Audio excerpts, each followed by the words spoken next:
You're listening to KA-Pow, the pop culture podcast, comics, television, movies, and more.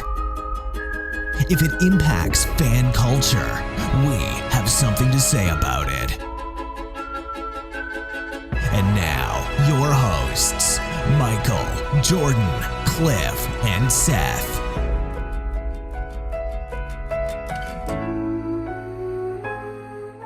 5, 4, 300.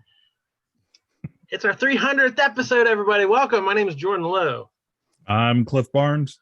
I'm Seth. Gonna have some fun tonight. We've been kind of like teasing this and leading up to it, and we keep mentioning we're getting closer to 300 and closer. So we got to pay off. We're here. It's finally here. Happy 300. You would think after 300 episodes, when we have one of these, milestones, we would have some kind of fresh and new idea to do for that show. But you're in the wrong place. No, this ain't it. We're going to do the same thing we've done twice before. In episode 100, we got a crazy idea hey, let's look back at old clips and our best moments. We grew up in the 80s. We loved clip shows on sitcoms. Those were always the best. Did the same thing at 200. And hey, why stop a good thing? We're at episode 300, and we're going to look back into the past. Whether you are a long-time listener who has heard all this before, or you've just discovered us recently and are wondering what you're missing, we are going to go back over some of our favorite moments and some of the origins of either inside jokes or running bits we've done or segments that we've started. So you're going to get a quick refresher course on KPP tonight. And this is a lot of stuff. Some of this we haven't talked about for a while. Some of it I had forgotten about for some time.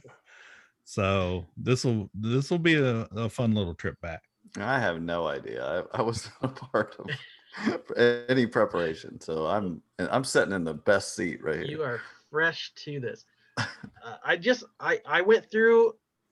I re-listened to all these old episodes, and this is me cherry picking these out of here, and then Cliff edited them all together, and Seth is just going to enjoy them. So sounds good. No, this is the first time we've done it via Zoom. We are still being COVID safe, and we're keeping our distance. We're in not in each other's faces.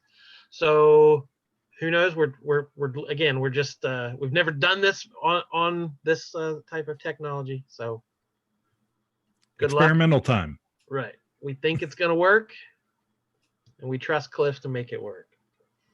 And no pressure. And it's also not. This is a very specific time period. So the first 100, episode 100, we did about the first 50 episodes, plus some of the 20 we did before this that were so pro podcast. And then by the time we got to episode 200, we added about 50 more. So we were up to about episode 100 when we did 200. So we're going way back still. This episode will cover approximately episodes 100 to 150. So, something we laughed about last week, that's too fresh. We want to look back at the classic stuff. So this is right around the spring of 2018 through early 2019. So before the world collapsed and turned upside down. Right. Yeah. So those were the heydays. So all of these clips that when we were recording these episodes, we would have been in person still. Yes. Okay. And this is an era of very long episodes. This was when we were trying to cover every episode had a movie segment and a TV segment and a Riverdale segment and a whatever others. So these episodes were all an hour and a half or 2 hours long, and we were really pushing it. But there was good stuff there. I really enjoyed going back and you think, it's old, outdated news, but I really enjoyed going back and listening to these. And it was an era we had a lot of new ideas for segments.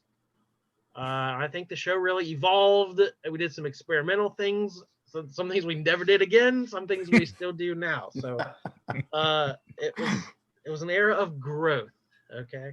So I like when shows do that, when you like see like it's like a joke on a sitcom. Remember when it was like polka all the time or something? So, and I also remember episode 100, we each picked our favorite episode that we had done, and we listened to like 20-minute clip. It was a 3-hour episode. So oh wow, I don't remember that. Yeah, we all 4 of us picked a certain, I think it was like it was the where we learned Michael was from another dimension or something. And we listened to that whole like half hour and just cackled like idiots. But so we're not going to do that. It might be a long episode, but it won't be that long. So I'm going to give you a couple to bookmark here. Okay. These are some of our best episodes from this era. So go back, listen to episode 95. We did our top musical movie moments. That was an idea Seth had of a song or a moment in a movie that was musical that really stuck with you, and we had a really good discussion there. Episode 101, it was called Schwanel, and that episode always has the most down. I don't know why that episode. I don't know if it's the title or what about it, but that's always been like one of our top downloaded episodes. So nothing specifically memorable about that one, but it was I remember some stuff about that one. I mean, it wasn't like a special episode. It wasn't a themed episode or anything. No. Episode 107 is me coming back from having pneumonia, and I told that whole saga. It was like a half-hour discussion of me losing my mind and nearly my life, and that was that was a pretty good discussion. Episodes 108 and 109, we did our top 10 video games. Oh yeah, with Russ. Special guest Russ Cassidy came and hung out with us, and the whole time we're like, well, we're not really big gamers, and we talked and laughed, and the running joke of that one was it was the most excited Cliff has ever been. Everything Cliff talked about was like, and then the thing could jump like this, and you did, and we were like, Cliff, calm down, like you're not a gamer. But Cliff, he was like a kid in a candy store. Episodes 118 and 119, another two-parter. We did our top 10 animated movies. My brother Justin Lowe sat in for that one. Yeah, those were both really good. Yeah, all the best animation. Lots of Disney nerdery going on that one. A little bit later, episode 126. Stan Lee had just died that week, and we like just kind of a spur of the moment eulogy talking about Stan Lee, all the characters he created, what those characters meant to us, what Stan meant to the world and pop culture, and just kind of a no research, no in-depth, it was just an off the cuff, love fest for Stan Lee, and I really enjoyed re-listening to that after leaving behind the emotions of that event. And a complete 180, episode 132 was KPP Big Brother, where Seth can see he used an online simulation to do a season of Big Brother starring all our KPP friends and mascots like Ronald P. Tramp, Jesse Starcher was there, Bigfoot, Mr. Miyagi, Riverdale crew. Wow. So Zach and Cody. That was the big twist. Both Zach and Cody. It was a twin twist.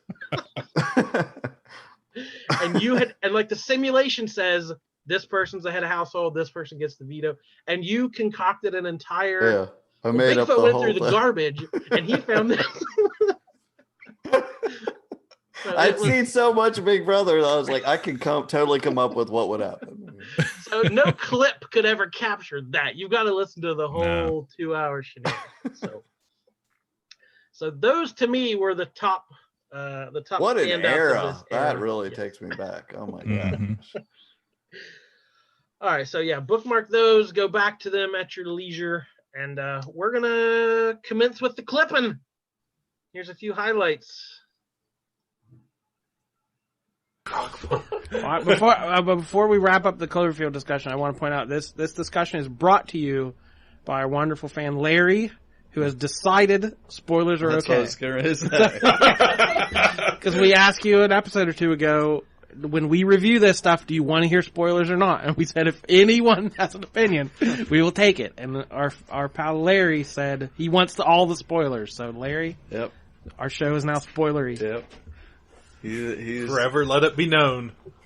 Yeah, we can blame it on Larry. So if we need 2 votes to outvote Larry. So if you don't like spoilers, we need 2 people to tell us that. You guys are getting straight spoilers until 2 people vote him down. This is a great system.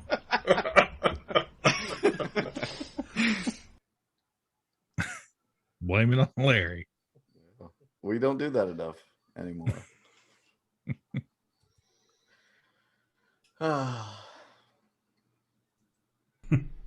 Sheriff Keller has Hal. He's taking him in.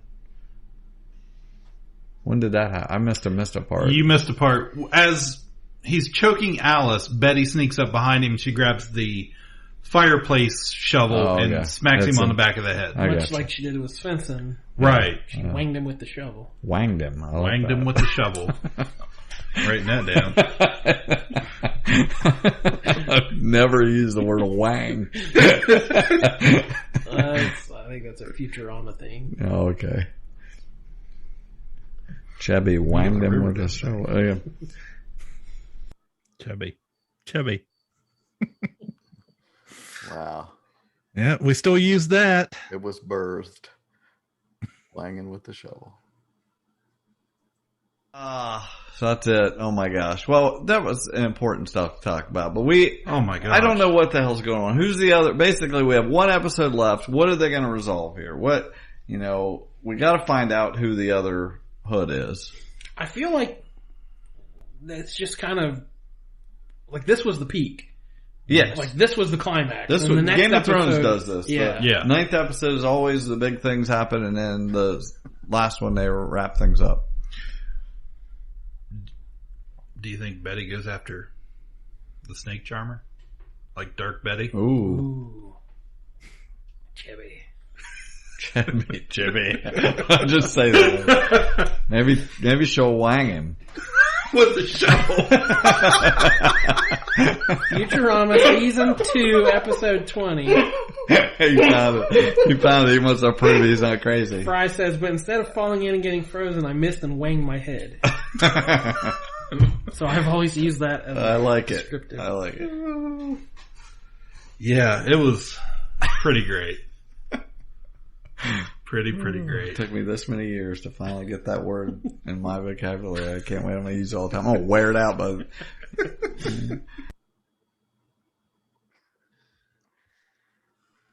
Good stuff. After I watched Baywatch, I was like, man, I need something to, good to watch. Put me in a good mood. And this movie was not the movie to do that. Oh, really? Yes. I thought it was going to be a cute little story about the real Christopher. Rise and fall. Yeah, the real with no pants. Yes. The real Christopher Robin and his, his playtime buddies. So which came first, Donald Duck or Winnie the Pooh? Yeah. And why does Donald Duck put a towel on when he gets out of the shower? So what? I'm assuming Winnie the Pooh's older, so why we call it Donald Duckin'? That's true. We should call it Winnie the Pooh. Man, if we didn't have a title already, we sure as hell do now. Winnie the Pooh.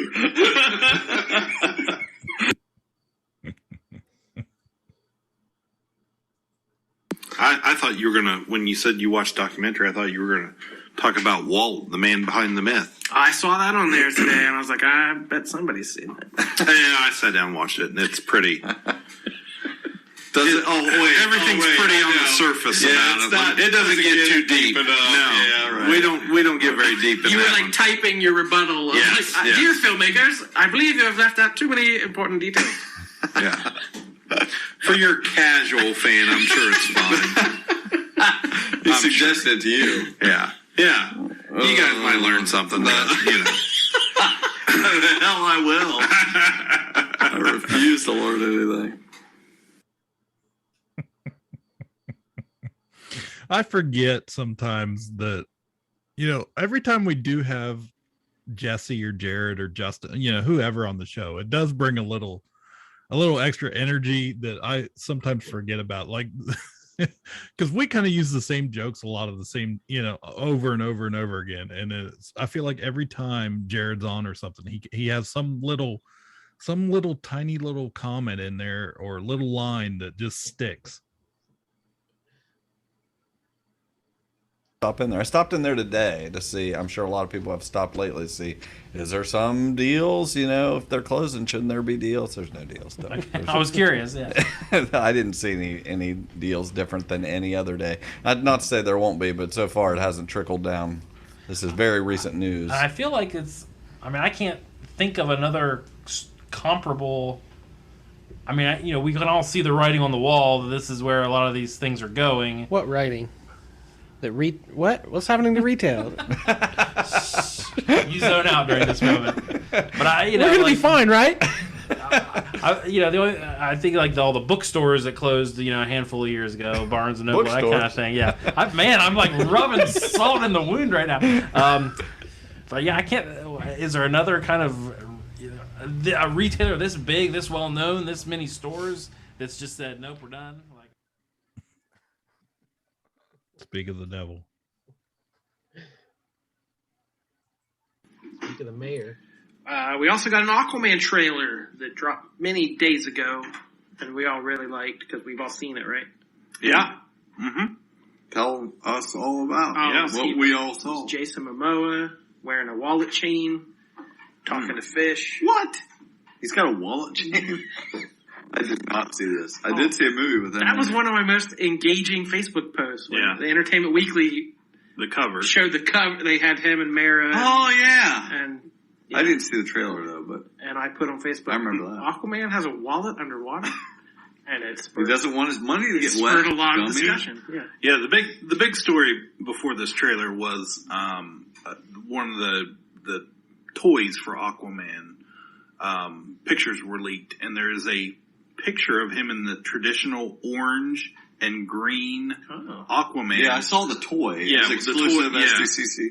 Yeah, and he has the old school trident and everything. So you guys keep talking. I'm watching. And Black Man, it's not out yet. I was just kidding. Yeah, it doesn't come out till tomorrow. Whatever. Yeah, but our listeners don't know that. Yeah. Oh, okay. They do now. I'm watching it right now. No, you're not. Don't lie to people. Oh man, it's good. His money's still getting wet. I want that to be the stinger after the credits. Him trying to buy something with soggy dollar bills. And the clerk is just like, it's me, like the clerk going, and Black Manta looks very comic accurate from what I've seen. Mm-hmm. So. And Ocean Master. Yeah, that looked kind of silly though. Yeah. That didn't translate to live action very well. Well, he does look kind of silly. Ocean Master, is that what you said? That's stupid. Master of the Ocean. Oh, that sounds better. Right? Yeah. To that voice. Say it like that. If I'd known you were going to have such gravitas. I mean, at first I was like, you dummy, and then you said it, and I was like, I'm scared of that guy. He's not like Lake Mayor or something. He's Ocean Master. Yeah. He's had some peon. He still had some. Make sure the roads are shoveled. Make sure the lines are chalked.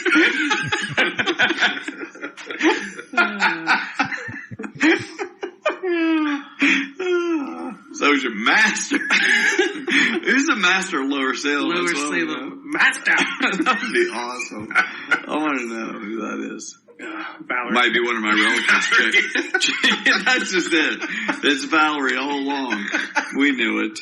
The power behind the throne. Yes. Who can birth twins?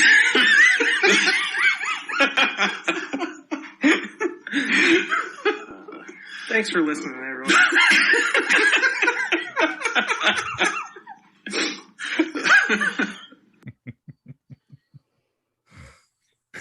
Funny. Wow, I forgot all about that. Oh my Yeah. Yeah, gosh. that was me trying to manipulate. We were talking about San Diego Comic-Con news, right. and it hadn't even happened yet, but we knew the episode wouldn't come out till later. So I was like, Yeah. yeah, man, that trailer was great. And you were not playing along whatsoever. Oh, I like that. I like his money's still getting wet. Oh, shoot.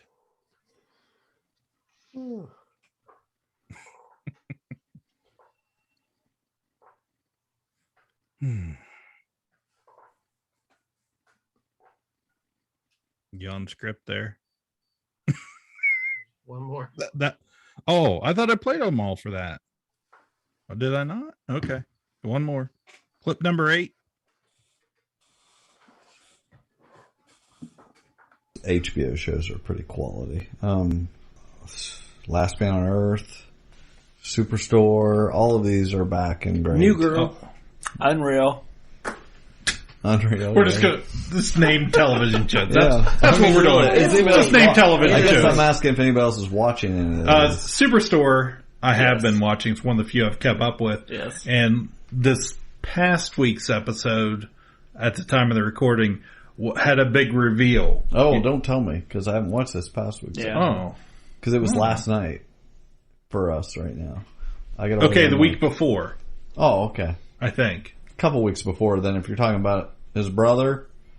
Was that the reveal? No. This was so never mind. confusing. Never mind. Cut that out. Edit. Whatever. Yeah. It's a great show. It is a great show. I mean, all Jessies should be watching Last Man on Earth. It's great.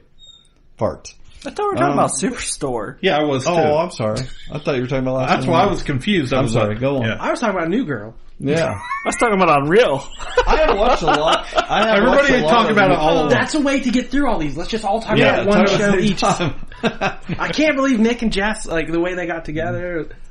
I know, and he We're looked not down in front of the Mac. And I'm telling you, like, Unreal has ramped it up to, like, 20. I love everything. I about love this. the customers in the background. Every time they pan in. Oh, Schmidt's daughter is so It's adorable. perfect because when he shot him, the whole exploded and everything. It was What's great. going on with Jeff working at Target? I mean, he lies about it, but he wears this red shirt and that stupid mustache And all the time And now. then they I'm keep having telling you, babies. It's ridiculous. Why when- would you have all these babies? When Rachel's psychiatrist was, like, talking about how much he loved her, and, like, they found out, like, he has this, like, camera that's been on her the whole time. And I know. Why doesn't Dina want to be pregnant anymore? First she agrees to it. Glenn's all excited. I know. And then he wakes up and half his head is shaved again. His brother's back. It's so And the awesome. scene where the scissors go into the lady's face and she sprays blood all over the window cracked me up. Wow. From someone that's worked retail, I totally get a recall on pregnancy tests and how that could completely go wrong. Because when you work at a store, you tend to buy that store's product. I just can't wait to see what is on the Doppler that is coming. There's some sort of mob of something coming. Like, it's going to be awesome. Jason Sudeikis is great going. And it was really sad at the end of Unreal where you get to see Rachel go to the cabin that she wanted to go away with her dad. And then we think that that's the end of the season. And then they show previews of the next season where she has, like, you don't think it can get any more crazy. Like, they take it so much farther next season. And then what's Jonah going to do? He's got this girlfriend, and now he's going to have the baby, and it's crazy. If I was stranded in the apocalypse, I would. I can't do this anymore. This is great. We did it, guys. That was my favorite thing we've ever done. Every week from now on, that's our TV segment. That's like Jesse. That's like Jesse listening to Speed. That's like 4-speed. We burned through that. That was awesome. We did it. Streaming. No, we're not. We're moving too fast now. We can't get left. No, there's still a little bit of TV left. I want to just. The funniest part to me about that is that every time Michael talked, he wanted to remind you what show he was talking about. I picked up on that too. I was like, oh, Unreal, blah, blah, blah, blah, blah. Like, that's not the joke. You're not supposed to say what the show is. The best line is, as someone who's worked in retail. That's how you let them know what show you're talking about. Yeah. Yeah, as I was listening back to that, I thought, how many times does he say "and then on Unreal"? Look, that's not it. Good stuff. Yeah, that's one of those that like it was funny and then it got unfunny, and then the longer it went, it got funny again. And then I very much remember Cliff trying to do that again in a later episode, and we're like, nope, we're not going to recap that. And Cliff's like, let's all talk over each other. I was like, no, not going to happen. Hey, it shortened that episode probably by 20 minutes right there. I was all for it. I said these were long episodes. So this was right around the time as you can tell, our audio quality is all over the map on these. Like that every clip sounds different. So what are you gonna do? But this was right around the time we upgraded. We got fancier new equipment. We all got new microphones. We got a mixer. We even got a new recording space, so we were hyped for that.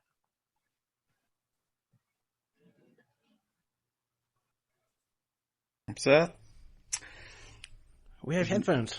Yeah, 2 headphones, 2 headphones and a microphone, 2 turntables and a microphone.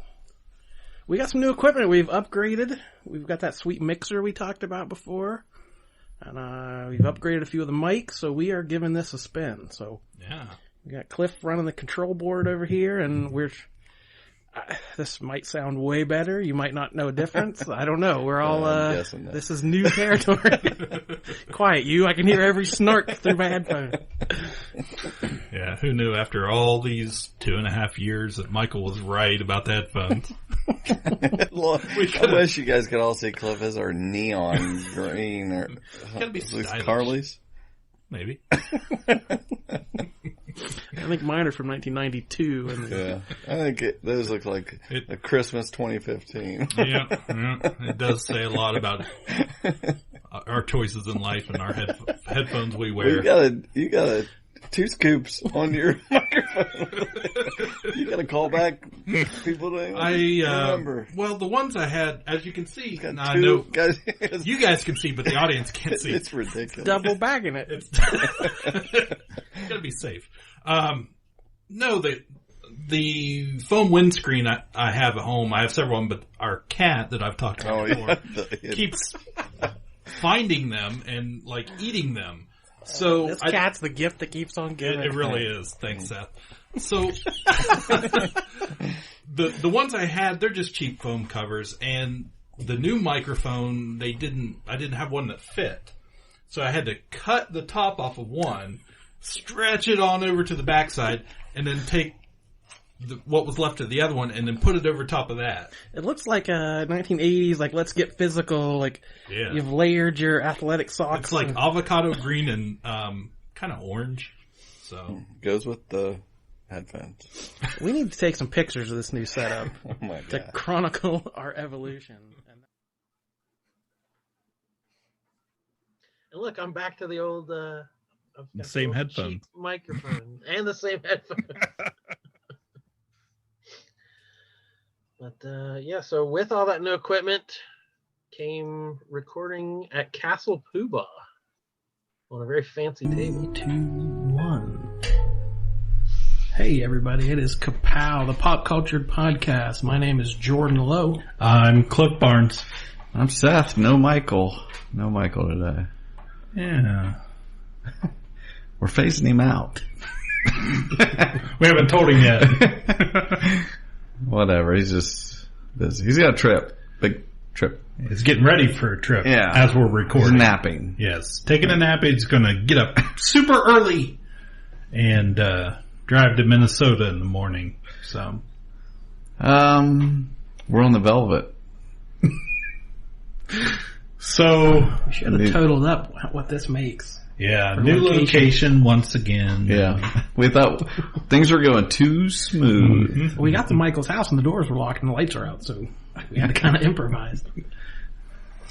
Yeah, so we're on Seth's Velvet Line gaming table. We're all set up here. We got everything going as it should be, I guess. Surrounded by games. We can't move. I waited until we were live to rub it. so he couldn't get mad at me. Oh, you think I won't yell at you on air here? So, we didn't really phase out Michael. That was a joke, but We are, though. we're back to that. But so during this era, Michael wasn't on a lot of these, as you might have noticed. He was on a leave of absence due to some increased workload, but he did give us a few gems before he left. So here's the best of Michael of that era. And I'm Seth. What's new, Michael? Door number 2 on 676. Yeah. door number 2 on 670. I like it. Yeah, I got a message the other day. It says, what? And guys, What'd you send? It said Michael just dumped a load of Schwans out on 676 down from your house. Yeah, down from my house. And I was like, well, I got me out of my bedroom. So I got up this afternoon. I'm just waking up. Walk out and I see the Schwann's truck sitting in front of your house. Yeah. And you're standing there talking to him. And Which isn't an odd thing. You see Schwann's trucks parked places. Right. I'm like, well, that's what Michael's truck looked like. There you go. He's a distinguished Schwann's driver. Why is door 2 hanging wide open? Unlike every other Thursday that I'm up there and I text everyone, hey guys, I'm in your area if you want something. that doesn't get us to come running. When we said just leave the door open, we didn't really mean it. But anyway, I didn't see anything out there. But I guess the turn before, you had a little problem. Well, there's a beautiful S-turn on. It smells like corn dogs up there now. 676. And as I go, it was right around the time that the career center was letting out. So there was quite a bit of oncoming traffic. And as I'm almost finishing the S-turn, door number 2 comes flying open and all the product out of it just goes flying everywhere. There were push-ems everywhere. It was madness. Nope, wrong door. Wrong door. No, other door. Yeah, if the police took a report, it'd be like, push 'em tire. failure to lead on the yield of the push-ems. I finally get turned around and I come back and I'm seeing people kick stuff out of the road as they have traffic blocked and I'm helping pick up items. How many boxes would you say? A ridiculous amount of boxes. Like, are we talking more than 10? Well, there's bags too. Bags too, folks. I would say I still want to have a job, so I'm going to leave that off. There wasn't a lot left in there. I saw the remnants of what was going back in. Well, I mean, you can't be the first guy this ever happened to. No, it's not like this. It's not like this is a habit for you in particular. And this wasn't user error. This was mechanical failure. Right. Well, we want to go on the record there. It was mechanical failure of a door not clasping correctly. Yeah. Well, we couldn't leave it unmentioned, but although I do want to check your freezer before we leave and make sure there's nothing in there with like skid marks on it. Some tire burns. Yeah. I don't know. Steer clear of the laundry if you want to. Thursday night, I'm sure there's a lot of animals that were eating very well. Oh yeah, great! Thanks for dragging them into our neighborhood. You're gonna have more stray cats, Cliff. I was just thinking that. I'm pretty sure I left a trail going right up to my house. Yeah.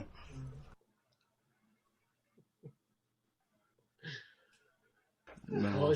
It all kind of made us wonder what the hell happened to the Millennium Falcon when Han got it. Like, how he tore it up so much. I mean, it's all super clean. Lando's got it's brand new and it's sleek and white and.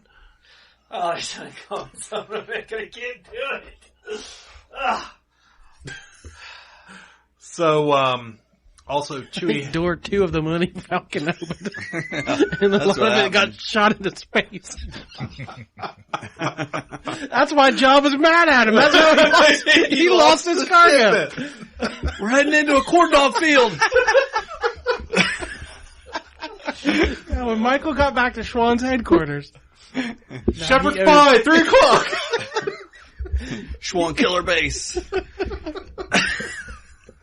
His boss is just Jabba the Hutt with clean facial hair. Yeah.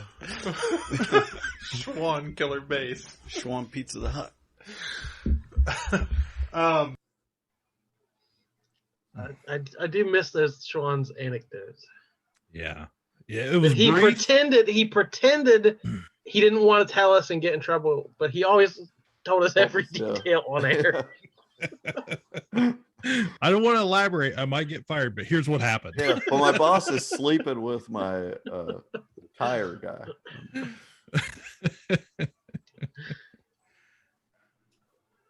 All right. Next.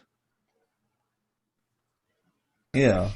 In the 70s and 80s, because I've watched evidently more than one, but there's been a few documentaries that I've watched about in the 70s and 80s about gurus and the things that have gone on, and it's nuts to think of all these people following someone for basically like lemons. Lemmings. Oh. I can tell you all the times Oh my god! followed somebody around like a lemon. You know, you're not talking about just rolling right off the cliff. Hey, when life gives you lemmings, Make lemonade. make lemonade. Oh Lord! Oh my God! But anyway, wow, I forgot about that. It's kind of not fair that we lump all these in together.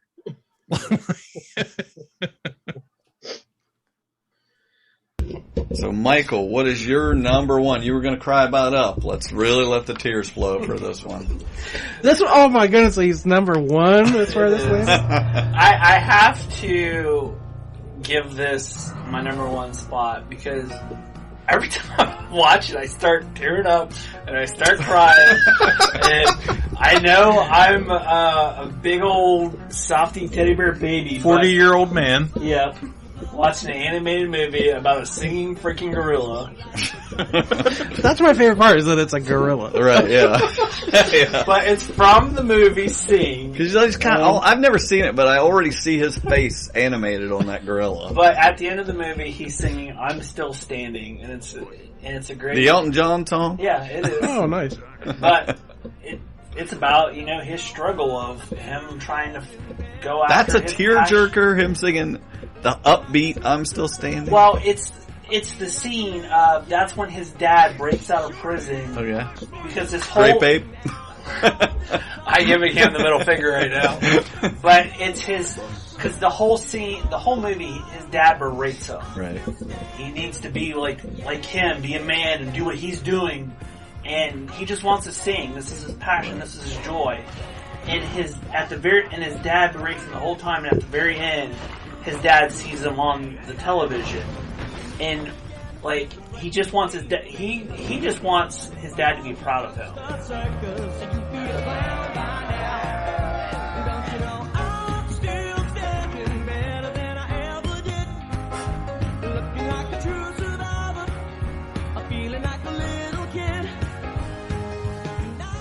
And that's the scene.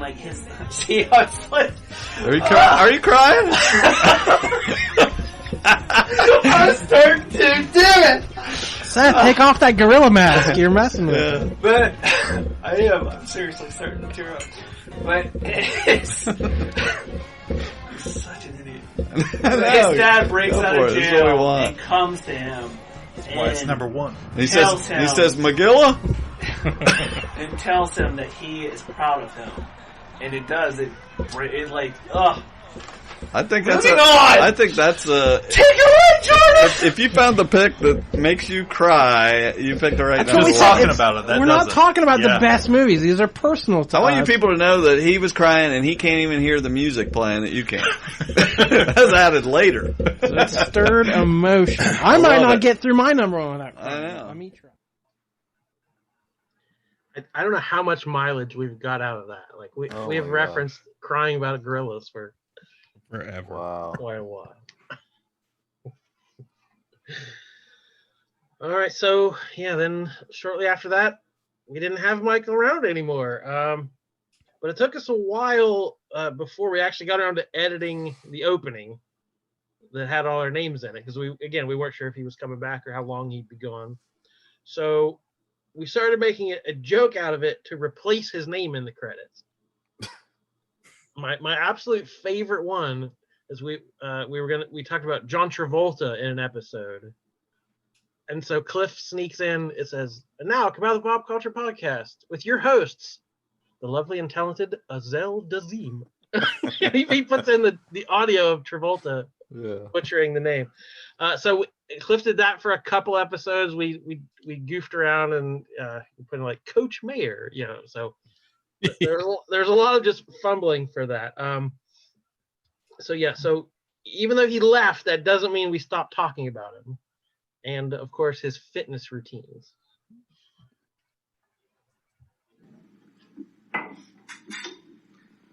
All right, we ready? Let's do it, man. I was born ready. Here we go.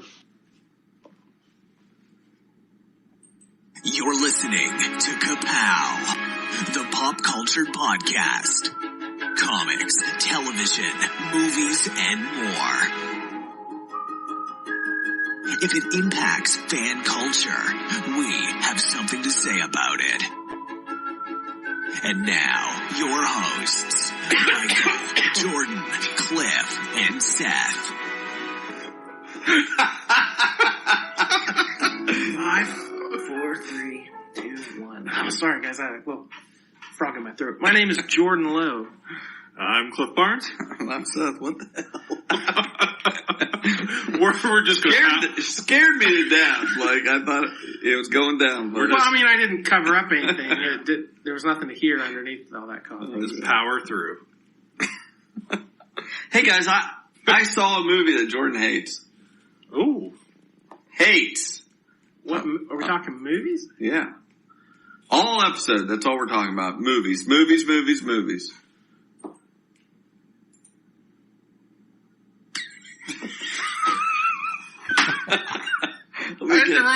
me get this WD-40. I'm trying to cover up Michael's name. You guys not No. I don't know what the hell. Scared the hell out of it. Set yourself, bitch. Leave this alone. We were going to do funny sound effects. I love it. I just am not smart enough to remember. Go on. You got me in a box here. You just dropped as we were talking. Yes, it was already playing. Yes, this all happened. This is what we do now. Everybody heard that. We're fine. They love it. You love it. One take. You had one take. This is the easiest way to edit this. Is just leave it in. Guys, right. We used to have a podcast. Full stop. There were 4 hosts. And the main host is the one who started it all. Oh, yeah. Assembled this dream team. Yeah. Straight nightmare. Figured out all the logistics, did all the electronics, did all the editing. He did everything. Paid for the website. Oh, my gosh. Who's paying for the website? I don't know, Jesse. I didn't even know if this was still going out. I just don't show up once a week. That's a good question. So now there's 3 of us, and we don't know who's doing what. And he never really did that much. Pretty quickly, it all got delegated to other people. Right. So now we are 3, and we all have jobs. Mm-hmm. Some of them later at night, and we record later and later at night. It seems like, as we are tired and loopy. So usually into the next day. So that's where we are. So if you expect the fine-tuned machine we used to be, that ship has sailed. Forget it. It's gone. We hope you can just keep up. I'm putting a one at it at the end. My advice is... It's a blues riff and B. Watch me for the changes and try to keep up. That's right. My advice is go full Jesse. And just hit the double time on there. Right. Yeah, listen to it at 2 speed. Like we said, just download. Even if you don't listen to it, just download it. Skip across the top of the waves. There you go.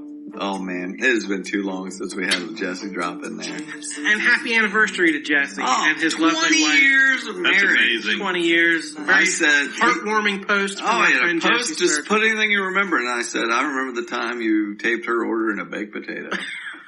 I think he was 12 when he got married.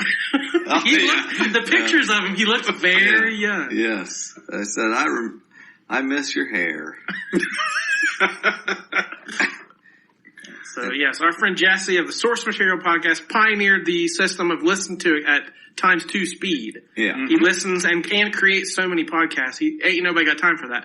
So he zooms through these, and you can do it too. I mean, we don't talk that fast. Except when I was talking really fast, so it must sound terrible right now. We played the movie. Yeah, we did, guys. Remember that part where we talked over it? That was saying that this episode is all about movies. We saw some movies. We're just going to talk about movies. Movies, and of course there will be a One Job in here somewhere for all the big fans of One Job, all of you. I'm one of you. I love it.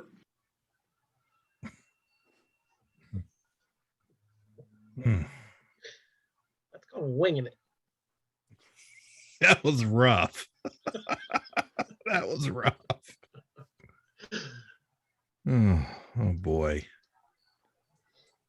Things. Mostly I went just to go with my friend. And eat at North Market, which I always brag about. Is so great. I can't believe we have it in Ohio. No Ray Rays? No. Michael would be very disappointed. No, but this is so much better. But Ray Rays is great, but North Let's not Market. disparage Ray Rays. Yeah. It's still our sponsor, a potential sponsor opportunity. Yeah. North Market is like a mini Epcot. It's just like food from around the world. It's so awesome. Anyway, Michael would have to go no bun on Ray Rays. He would just kind of have to shovel the barbecue. He can't have barbecue sauce. Just like a handful. Oh, really? I don't think he knows that. Don't tell him. Yeah. Carb check. Yeah. Just think, if he didn't eat the barbecue sauce, how slim his armpit would be.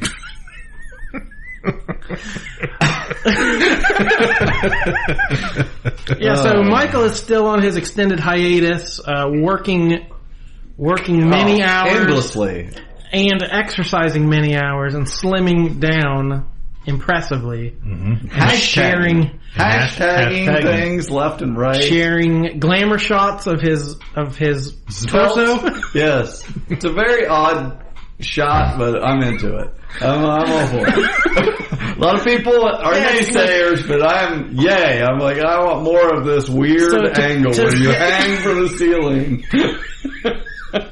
Yeah, it's kind of like chin to waist sideways selfie. Yeah. In the mirror. Right. Where it's, he wants to show the definition of the abs and the stomach, but 3/4 of the shot is armpit. Right. It's like a funhouse mirror. But listeners, you'll hardly recognize him. When you hear it, you're going to hear how thin he is. Oh my god. And in what great It'll shape. sound like squeaky voice. Like a balloon. We let the air out of it. Okay. He did look good, though. I was a yay-sayer. So he got in such great shape by cutting out all those carbs. Gluten dog. First, I thought that message was to somebody else because it was completely out of nowhere. So did I. It wasn't? I don't know. I assumed it was, but I was going to just go on with it. Yeah, if he meant to be messaging us or not. I mean, it clearly was he was responding to someone asking him about his diet. We had not done that, nor have ever. What did he say? Wait, are we running? Let's roll it. This is good stuff. If everyone wants us to quit talking about this, we'll have to come back. Let's talk to the bread. The bread should freaking have an opinion on this. Hey, he's very anti-bread. Yeah. We've invited his nemesis. Carbs. If he's not jealous of a human host, exactly. He'll be he has such a mad reaction to bread. Let's go. Yeah, I said I'm finishing up Luke Cage episode 5. Not going to get through the series today. Anyone finish it? You said you weren't watching it. Jordan said still halfway through Daredevil season 2. I said okay, so I'm good. Jordan said above and beyond. Planning on closing around 8. Clean up, quick dinner should be out around 9. And then Michael replied, "I'm low carb." Well, I'm gluten and dairy free with a picture of a guy chugging milk. So yeah, I thought maybe he just wanted to share that GIF. And That's that was after I saw the GIF. Then it does make sense. That was he wanted. It was all about him wanting to say that. He was guilt tripping me for whatever my fast food dinner was going to be. He's like, "Well, I'm low carb." Yeah, I think it was he really I got wanted a wrap, some milk. Michael. I got a chicken wrap. If you want to know about my carb intake, it was a wrap. Oh my gosh! No Do bun. a chicken wrap. No right bun now. here. I want to hear chicken. All right. Go back and put an intro in front of that. Yeah, sure. What are we doing? All right. I'll play the damn thing. Tell me when you're ready. That should be. The intro should come in now. 5 minutes into the thing. There's no rules. There's no rules, Cliff. That was our cold open. There's rules in my head. You're listening to KA-Pow, the pop culture podcast. Comics, television, movies, and more. If it impacts fan culture, we have something to say about it. And now, your hosts, Michael, Jordan, Cliff, and Seth. 5, 4, 3, 2, 1. You did too early. You were so going so slow the last couple episodes, and this time 5, 4, 3, 2, 1. Hey everybody! Along with bread, I am Jordan Lowe. I don't have any butter yet, but I'm Cliff Barnes. I'm Seth. Well, we can't make Michael show up out of jealousy of our guests, so we thought maybe we would invite his arch enemy, Carbs. If you're new to the podcast, Michael is shedding pounds. If you're new, we used to have a guy named Michael. He's shedding pounds and shedding his responsibilities as a podcast host. Right. I've forgotten what his voice sounds like. He explained how he had to work tonight and tomorrow, and then both of these guys explained how they also do the exact same thing, and they still come. Yeah, we both just got off work. Yeah. Go back in the morning. We'll be bright back and early. in just a few hours. Yep. Here we are. And you guys might even eat some carbs in between there. And he's not gonna You never know. Anyway, so we got this loaf of bread here to stand in for him. Doesn't have much to say, but he's just loafing around. Oh man.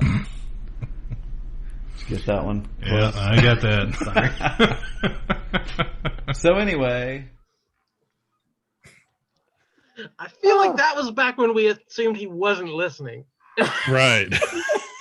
Like we were talking behind his back and not live on recorded tape. That was one of my favorite ones so far. It just says it went on and on. I feel like you kind of judge these things in retrospect. Like I really feel like we should have ad-libbed a Brett interview there. Like I know if I'd asked Brett some questions, you'd have come in with a Brett voice and answered them, and it would have been hilarious. But we didn't. I can still picture the photo we took. It was a with the headphones on. We put headphones on it and sat in front of the microphone. Were those Carly headphones? Were that on there? Yeah. That bread pulled its weight. Yeah, I think the entire episode that loaf of bread sat there at his chair with the headphones on. Wow. One more that references that. Okay. Of course, I also was looking for a summer series to just kick back and entertain me. And guess Tell what? Tell me more. Guess what? Summer series happened so fast. Keep going. Between this and the chicken wrap, we've got I know, yeah. We've got half an EP going here. Let's get together right now. The chicken wrap. I thought there'd be more music there. That's about it for impromptu songs, and Cliff didn't do a whole lot of music on this. Yeah, I think I'd moved on at that point. The hours and hours and hours into making a 30-second clip of some idiotic thing we were singing or saying. Oh, yeah. Those were the good old days. Like I say, through this whole stretch, there's a constant recurring joke of us making big promises of what Cliff's going to do when the episode comes out. Every episode is like, okay, now Cliff's going to put in this and behind it, or Cliff's going to edit that together into a hilarious thing. Oh, you'll never believe how good it's going to be. Like we kept pushing, and Cliff's you just shake his head like, all right, you'll see. And he always delivered. It always was gold. Even if it was just little or quick, or no matter what it was, we kept building it up, and he kept knocking them out of the park. But even having a whiz like Cliff behind the boards and all this new tech, it did not solve all of our audio issues. We still had the occasional problem. 28. Which character did not die in DC's Crisis on Infinite Earths? A. Psycho.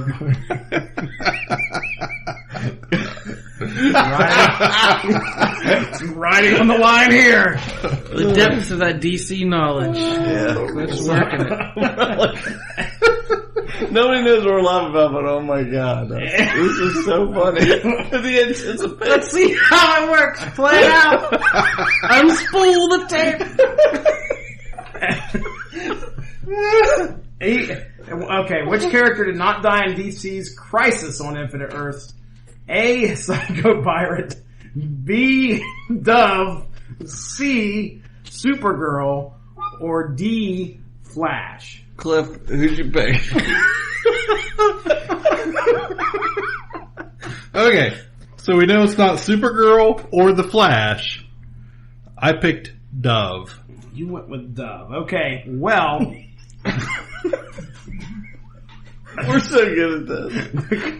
Unfortunately, the correct answer is Psycho Pirate. Because famously, the Psycho Pirate was the only character who remembered the pre-crisis continuity after the crisis. That would be correct. So famously, he survived, which is what this question is. Now I have a question, serious question. Okay, anybody know how Dove died? Screw it! I'm not doing it. I'm not your monkey. Ladies and gentlemen, we lost about the last 10 minutes of this podcast, and the audio died. And with it, one of the best jokes I've ever made. Seriously, he laughed about it for 5 minutes after he made it. I laughed at my own joke. They asked, how did Dove die? And I said, I know what it sounded like. So there, you get a terrible version of a great joke that we're not going to try to fool you into thinking that was ad-libbed right. It was a great joke. Oh goodness. My gosh. Okay. 29. When Psycho Pirate died. Wait. Moondragon. Moondragon is the daughter of A. Thanos. You are Thanos. B. No, I thought of my next joke. Oh, I was already laughing. Oh, you got time to prep, apparently. Terax the Tamer.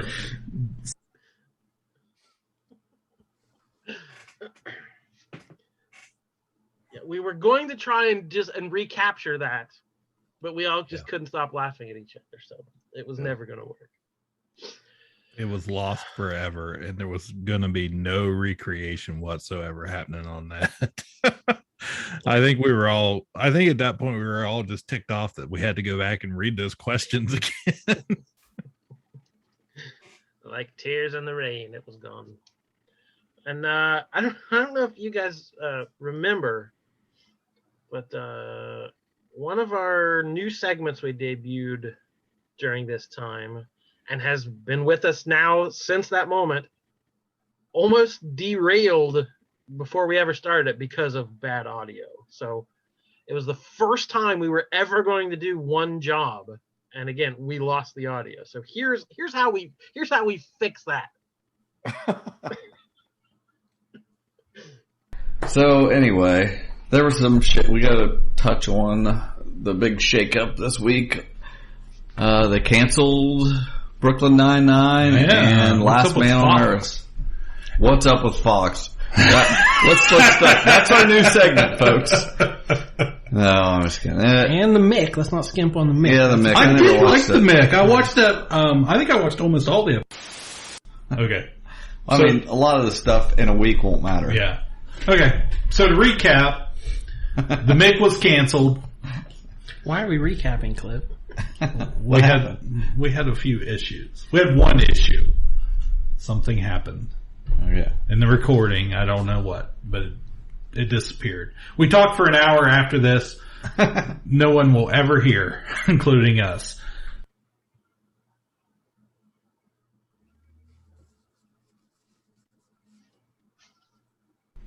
Something about Young Justice. Young Justice. We believe the recording. I read the recording sessions from the voice cast has been completed.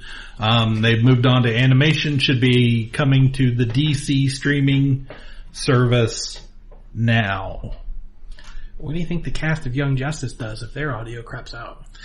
I'm guessing they take about 4 years off. And they just say the same lines but faster. Yeah, exactly. Okay, next category.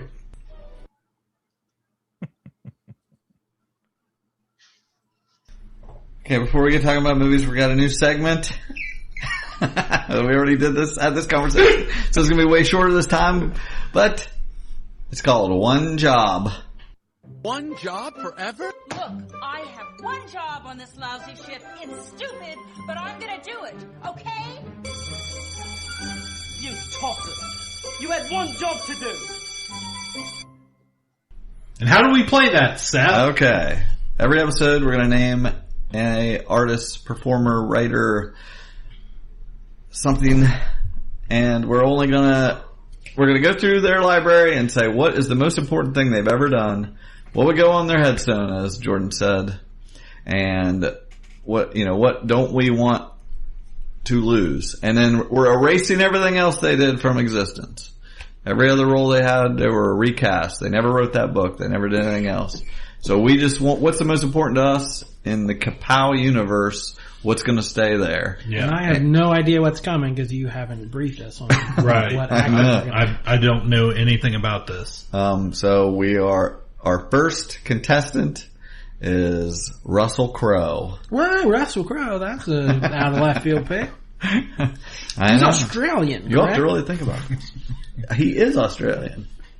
And just to remind you guys, Russell Crowe doesn't matter to me.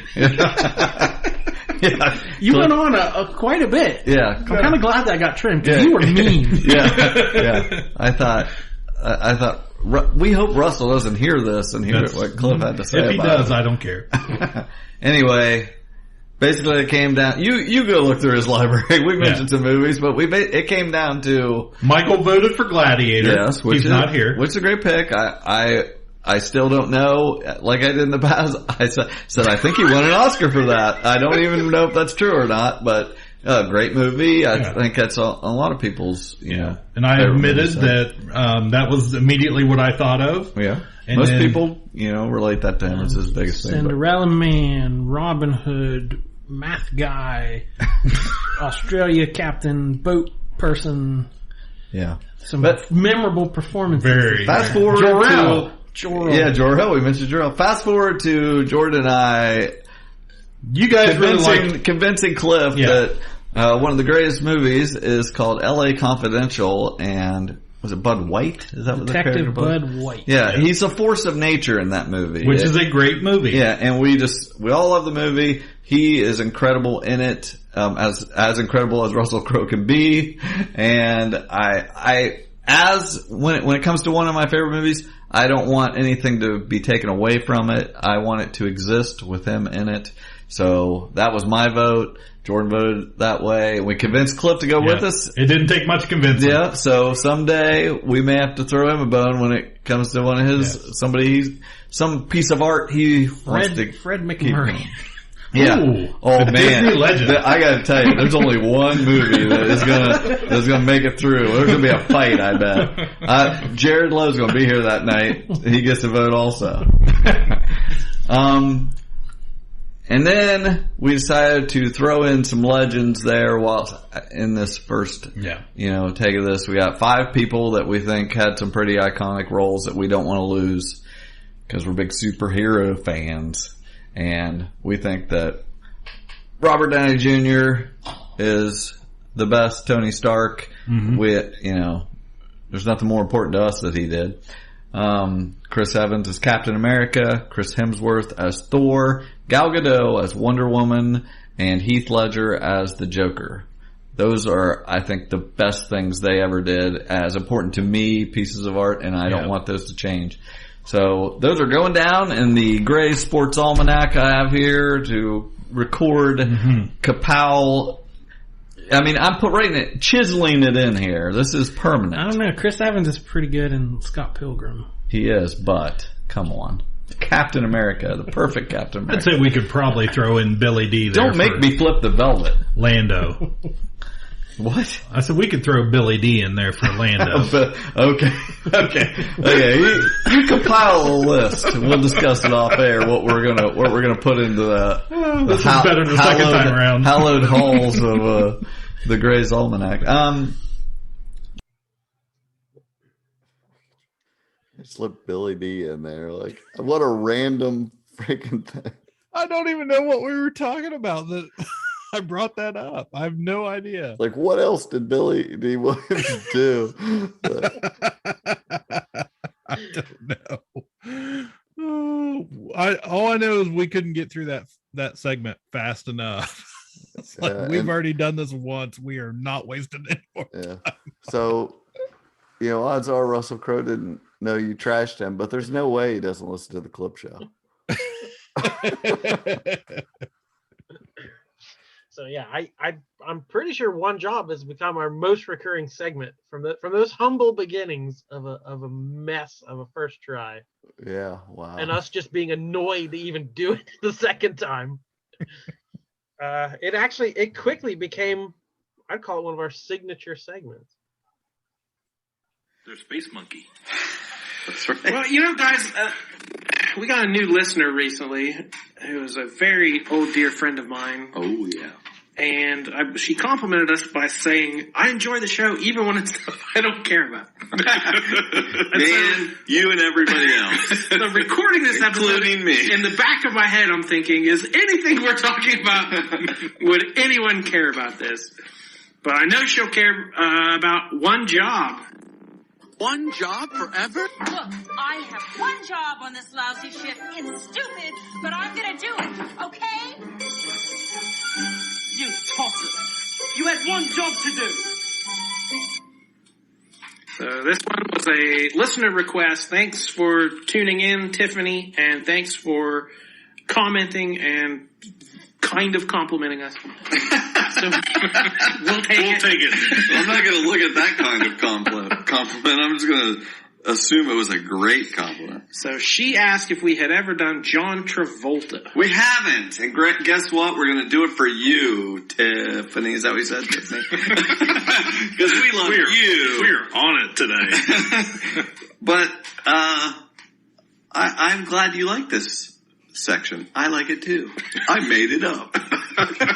She didn't say she liked it. She just said she wanted us to talk about John Travolta. She said it's the only thing she could salvage of an episode. Well, great. I believe the term was zone out during certain segments. Man, I love our fans. My favorite podcast to zone out to. And listen to it while you're asleep. Download. That's great. Well, let's go through some Travolta here. I love Download's a download. I was probably the first one of this. So again, lots of new segments during this time, and we came up with one. We wanted to do these like party icebreaker type questions and get to know each other a little better, and because we like telling anecdotes, we something will spark an idea, and it's usually the funniest thing we do on that episode of just some random memory we have or whatever. So we wanted to capture more of that, but we could not come up with a name for it. So we very nearly botched the simplest thing. What were we calling the story thing? Oh shit, we got the story thing too. before they say that. I don't think we're going to be able to cram all this in. Oh, come on. Settle down. We won't talk forever about everything. What was the story thing? Get to know me, or what was the John Lovitz was? Get to know me. I don't know that was right. That doesn't feel right. Getting to know you.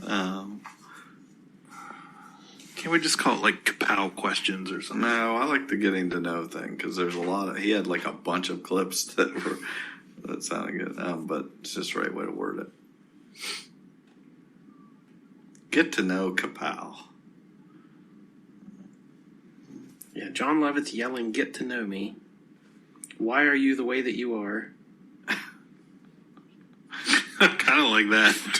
Found out about you by the Gem Blossoms. What's the "Why are you the way that you are" from? Like Michael Scott. The Office. Talking to Toby. Okay. Why are you the way that you are? I think that's just better as a good clip in the thing. Let's just say getting to know me. Or what is it? Getting to know Pow. Getting to know. You're down with KP. Nah. No. Yeah, you know me. Damn it. Well, man, we must blew that. Son of a bitch. We about shit that thing. The mayor had been screaming. It took us 3 weeks. 3 weeks.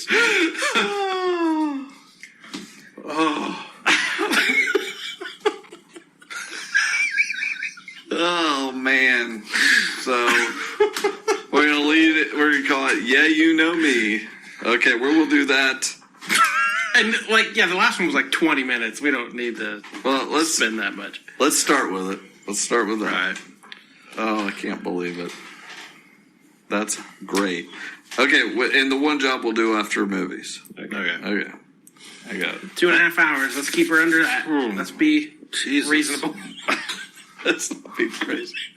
Yeah. This is the best part of our week. Settle down. That was like, it's like, remember that time we struck gold? It's like, yeah, it takes a while for the train to get up to speed, but once I love something like that where you listen, you know it's coming, but you know it's coming. Like we're thinking, it's like, what's the metamorphosis of this happening? How does it finally come out? Yeah, that's beautiful. Yeah. It's like watching your own birth. Did anybody take my birth? I want to see how this all came out. It was messy at first. So yeah, that was all cutting room floor stuff. Cliff just tacked on at the end of an episode. So I'm glad that audio exists. That's nice. Yeah. That's nice. Here's some more audio I'm glad exists. This is the longest clip of the evening, but I thought it was very important to play the entire thing because it's long, but the build-up is so sweet. The build-up is even better than the payoff. So enjoy this, the birth of another news segment that is still evolving. KA-Pow Theater. Most exciting part. Okay, but we have a new segment that we've never done before, and we didn't have a name for it until just a second ago.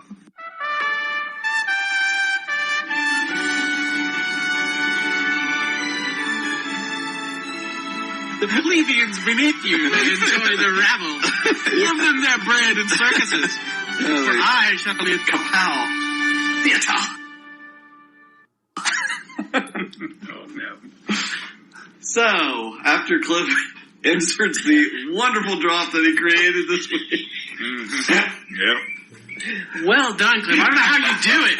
Time after time. I mean, it's just it's hit after hit after hit. Just find a way. This guy never lets us down. It's like, just when you think they can't get any better, you're like, wow. Blows your doors off. Anyway, I remember many months ago, we always are talking about stuff on Facebook, and at some point when, I randomly am always saying, hey, tell me, any suggestion I can get people to talk about movies.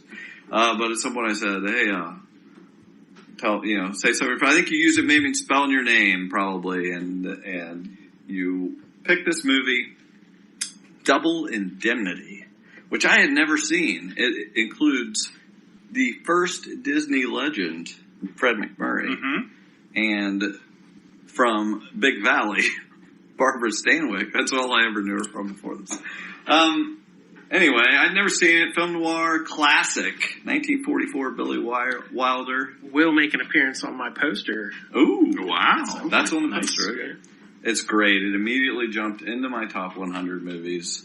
I was very excited when I saw it and had, learned of it. I found a great movie. It's so exciting. So I remember at the time sending Jared a message that said, when the next time you're on the podcast, we're going to act out the best scene from that movie.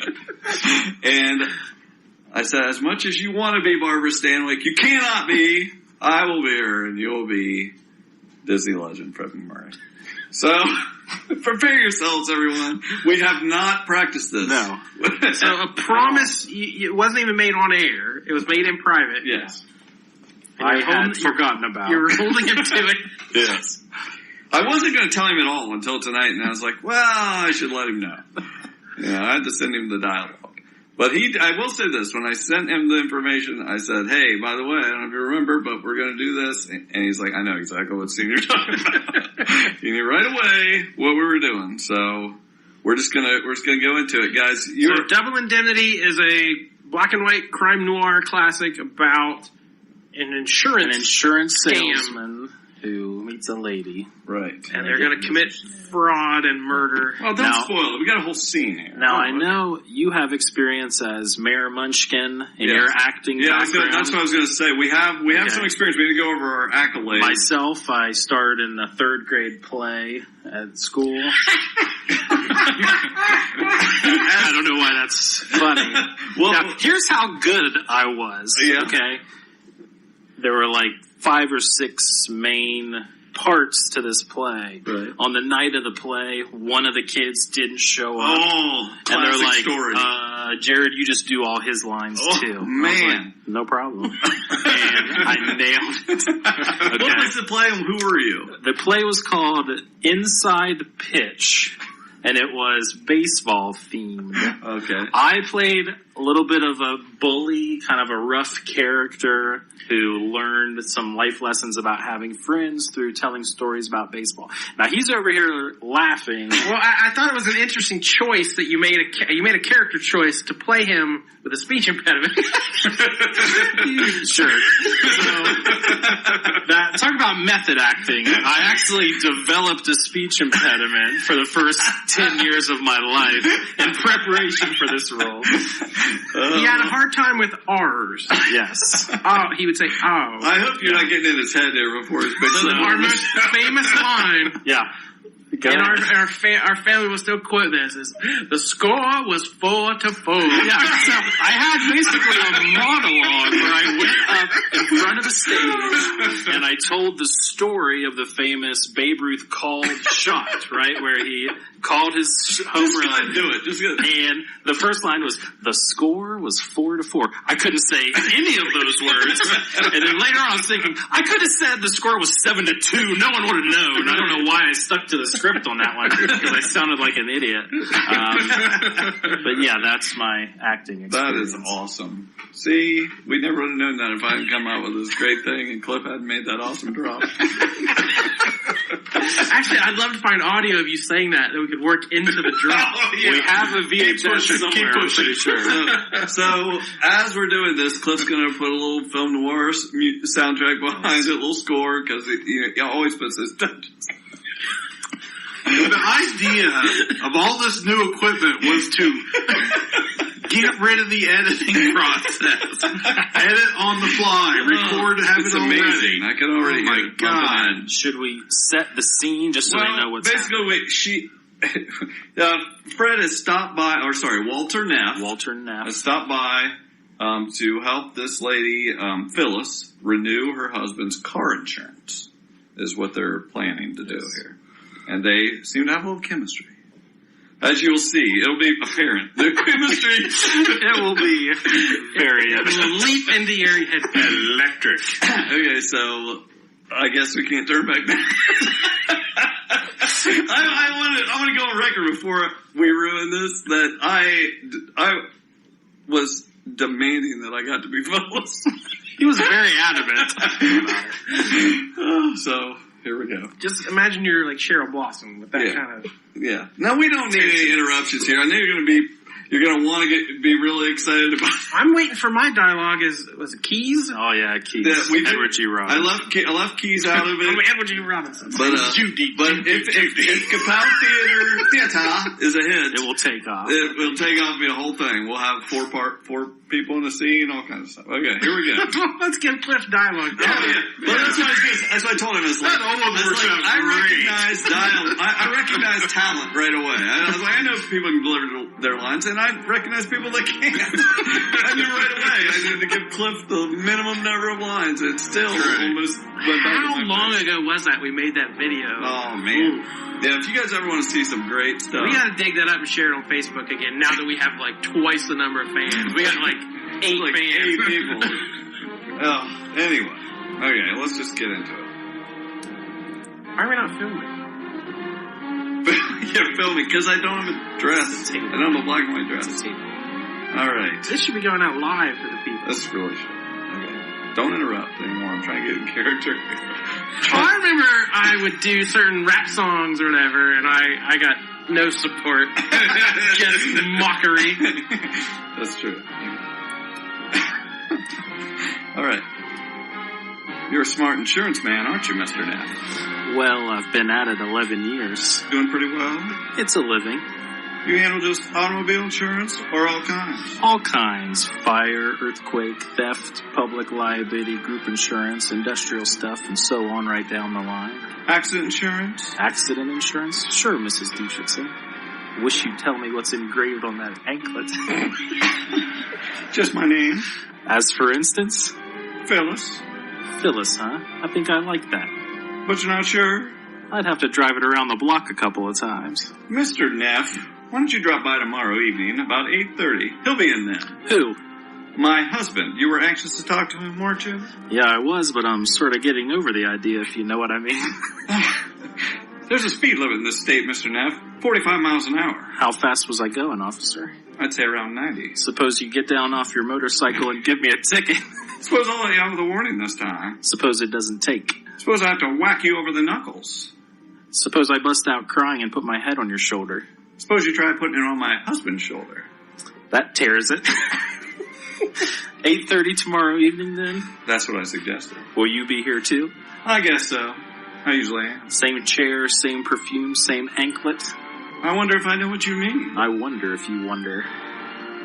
Your voiceover now. It was a hot afternoon, and I can still remember the smell of honeysuckle all along that street. How could I have known that murder can sometimes smell like honeysuckle? And scene. This is the weirdest thing we've done yet. Oh my god. Thought she was gonna wang him on the knuckles. Why haven't we done that since? I don't know. That was funny. Well, we did the Ronald P. Tramp Saves Christmas last year, so right. that was something. Yeah. We did a couple of Running the Asylum scripts. Yeah. So yeah, that's it. I think that's all we've done. Never the same thing twice, but stay tuned to episode 400. We'll have something. Yeah. Wow. So this is also around the time that we all started playing local trivia. Ooh, true. On the same subject, we went and played some trivia. Oh, he forgot about that. I was like, he forgot. Jordan, I woke up last week and I needed to sleep before work. I sleep like a half hour and I wake up and look at my phone. Your spidey senses were tingling. Yes, clearly. I was like, I feel like somebody messaged me or something. I look at it and Jordan has messaged. It's Marvel. It's in honor of Stanley dying. It's Marvel night at trivia. Like, I was like, crap, I'm about to get in the phone booth. So this is the pizza restaurant that does the weekly trivia, and it's not even pop culture. There's a lot of history, and it's not. No, there's a lot of Indy 500 geography. So my brother, Coach Mayer, and his wife were wanting to go. They've been talking about, when's a good week for just us to go? He's like, you can come if you want. I'm like, okay, cool. I was debating. Okay, yeah, I can go do some trivia. Right. And then you're supposed to check their Facebook page. They give away an answer before. Mm-hmm. And there it is in black and white. In honor of Stan Lee, we're going to do all Marvel. I was like, hold the phone. We're play Thunder. We're walking in the door. When Jordan came in, it was like there was saloon doors. You pushed them open. Everybody stopped and stared, dropped their shot glasses. There was a big to-do. Yeah, as soon as I saw that message, I checked out. I was like, I'm no help. Oh. Well, Jesse knows how this goes. I'm going to go, we'll get into slightly more detail. I'm going to go and get, not bury the lead. This was our first perfect score. It's the first perfect score we've ever witnessed, and it was, of course, us. Right. They weren't gimmies. No, they were not gimme questions. I honestly expected super easy gimme movie questions. Although it was also the only time I've seen multiple teams leave before the end. I think it was the second question. I hear, is Team 7 still here? Where'd Team 7 go?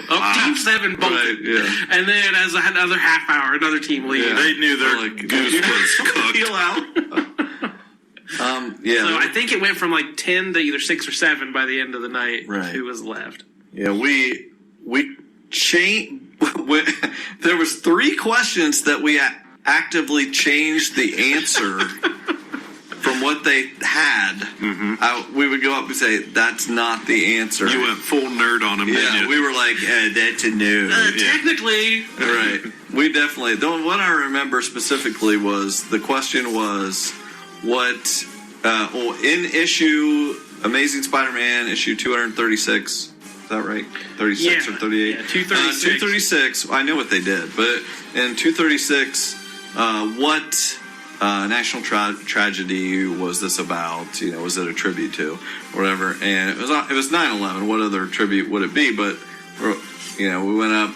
Yeah, immediately I'm like, that's not right. 36. Right. Which I said it's probably volume 2. It was volume 2. Yeah. So whatever. And then when they said, they reread the question and were like, Spider-Man 36, and I heard somebody go, no, what? Wait. I was like, that made a big difference. They knew it. I went up there and said that. I said that. I was like, you guys, it was volume 2, number 36, and they hated it, because that was already like the second or third question we were correcting them on. I think it was the second or third question was about this character and his Howling Commandos. Yeah, blah blah blah. And I was like, Nick Fury, and I went up there and the guy shook his head no, and I thought he was talking to somebody else, because you're like, you don't say no. Oh no, you did not.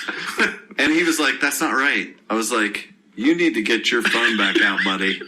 It is Nick Fury and the Howling Commandos. Well, what he was going on was the first Avenger, Captain America. In the movie, wow. So they had to change their questions after they would ask them they're like, actually, okay, we've been corrected. They hated us. They were super upset, and that was what we were going for. Yeah, that's what we were laughing. By the end of the night, they're like, they're never doing this again. No.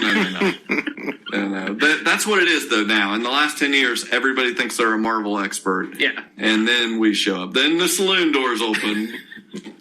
We should have named our team the Gatekeepers. Yeah, that's right. That's right. You want to come in here? So how did everyone else stay? When we went into the last question, it was a 3-way tie. Yeah, there were several people who had gotten them all. So and not people who shop in my store. So I'm not sure where they're getting all this comic knowledge. I didn't recognize anybody. But the last question was matching up the colors of the Infinity Stones with what stones they were. So what the names of them were. So it was movies. They gave us all, the Soul Stone, the Power Stone. They gave us all that, and they gave us 6 colors. You just had to match them. Oh, okay. But we bet it all. Are they the same in the movies they're different, aren't they? Yeah, but the thing was, this was if the crowd, which would mostly just be movie people, had the ability. I think they said specifically from the movie. Yeah, it was specifically. Yeah, you're right. Anyway, but we regained that coupon. We got a large pizza coming back. So yeah, well, I don't know what the perfect score was. 160. Is that right? Yeah, 80 times 2, 160. Yeah, I like how you act like I can't do that. I did not know how many. Anyway, yeah, it was very satisfying for us to have got all those right. And like I said, they were not a bunch of gimme questions, and so it was nice that it wasn't just a cakewalk to the end. I like that.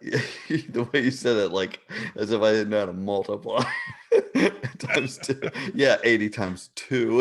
It's just me doing the math in my own head, not. I know, it was fun. Oh, yeah, that was a good time. So not only do we do trivia outside the podcast, we occasionally do it on the podcast. And there was a game of trivia where we coined one of the phrases we're known for saying quite often after this.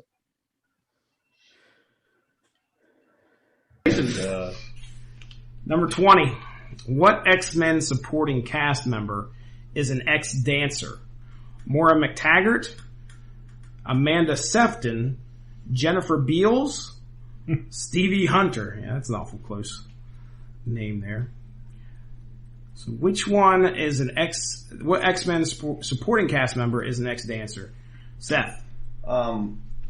Well, through process of elimination, I had it down to 2 names I didn't recognize, and I went with Stevie Hunter.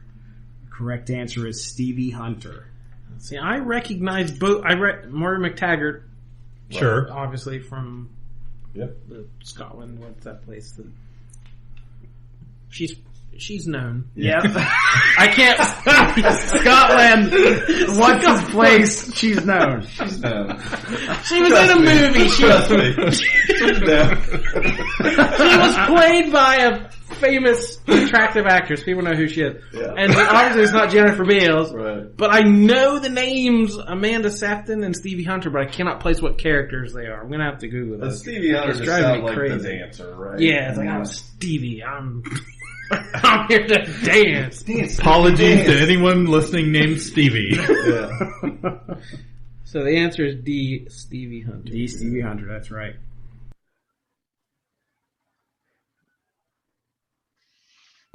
All right. Question number 22. The Black Knight's sword was cursed in that if it were to draw blood, the Black Knight would A, turn to stone, B, lose his own life, C, switch souls with the victim, or D, get Jarvis to clean it up. Wizard. Carib Seamus. You're so funny. This one's yours, Jordan. This is none of these sounded right to me. One of them did, but I mean, I'm still sketchy about whether I'm right or not. It was very complicated, there was a lot of different things that could happen depending when it was. I mean, I've read a number of comics with the Black Knight in them, and I said none of these really rang a bell. I think I picked Switch Souls with the Victim. Yeah. Which sounds like a comic booky thing. The correct answer is A, turn to stone. Lame. So what good is a sword? Never mind. Bunch of hippie pacifist writers. Can't have blood all over your comics. Can't have a knight without a comics sword. Code. Yeah. 23. Which being is not a resident of the negative zone? Blastar, Annihilus, Obliterex, or both A and B? Which would be... I was so worked up about that sword question, I gave Cliff a right answer when he was actually wrong. Which being is not a resident of the negative zone? Blastar, Annihilus, Obliterex, or both A and B? Well, I'm hoping a couple of them are not a resident. Oh, Seth, your system is flawed. Not paying off here. Yeah, unfortunately, sir. I thought for sure one of these was going to be right. The correct answer is Obliterex. He's not a resident of the negative zone. Damn it. Yeah. Stuff has gotten tough in this CVIQ. Yeah. Nihilist, like, his main thing is being from the negative zone. Yes. If you know literally anything about a nihilist, I was hoping to he chose A and B. Hey, I know. A nihilist is no. But but you chose A and B.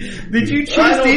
Dude, I didn't even. What are you doing? And I didn't know them, and I just chose A and B. I didn't know them, Jesse. Okay. All right. So 24. So, yeah, It is known. The whole "it is known" thing became quite a running joke for a while. That voice you heard, you might recognize as Mr. Jesse Starcher, host of the Source Material comic podcast. We call him the OJ, the original Jesse. And he became a bit of a running joke on it all on his own. Exciting announcement. Ooh. That you guys don't even know about. Oh, man. It won't really affect you. Oh, great. You'll probably never really reap any benefit from it. That's fine. But that RPG, one of the games we play is Dragon Age, and I wanted to have a guest star come play with my group. Just for Hurley? Huh? Hurley? No. Rich Sommer. Yeah. Almost. They are almost as good. Wanted to bring somebody in and play for a couple sessions, and I felt like I had heard him kind of show a little interest in it. So I put up the OJ signal. Oh, and he took the bait. He was into that. So okay. Thought he'd try it out. No experience necessary.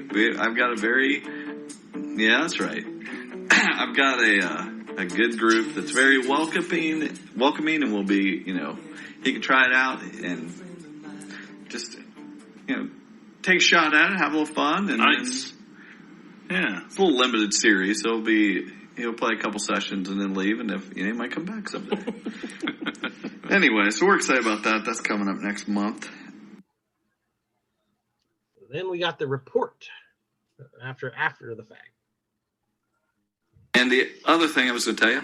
Well, I met a weary traveler this week who had a tale to tell me, but I've forgotten his name. I wrote it down, but I've forgotten it now. It was like Clint Klatterberg or something. Okay. That's the name of the episode. Clint Klatterberg. And his name's Jesse, and he played some D&D with you, but I forgot. He told me his character's name. Oh, Kenedrin. Kenedrin. Yeah, that sounds like I'm sorry. I'm curious to... Write that down. Clint Klottenberg right now. Hey, all you Clint Klottenberg out there. That's our new people. I'm curious to hear because you had talked about inviting Jesse over, but we didn't hear the story of how it went. Well, it's and I promised him we'd at least touch on it.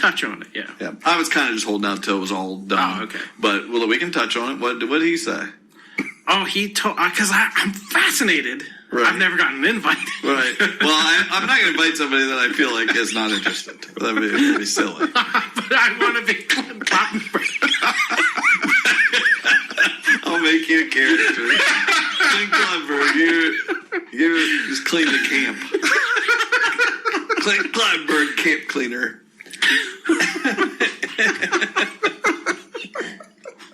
No, but I said I didn't know how seriously you all took it. It's so funny. I'll tell you this. Wait, let me tell you. He comes in, sits down, and I said, and we're all sitting there, and I was like, okay, now tell us your history with a role-playing game.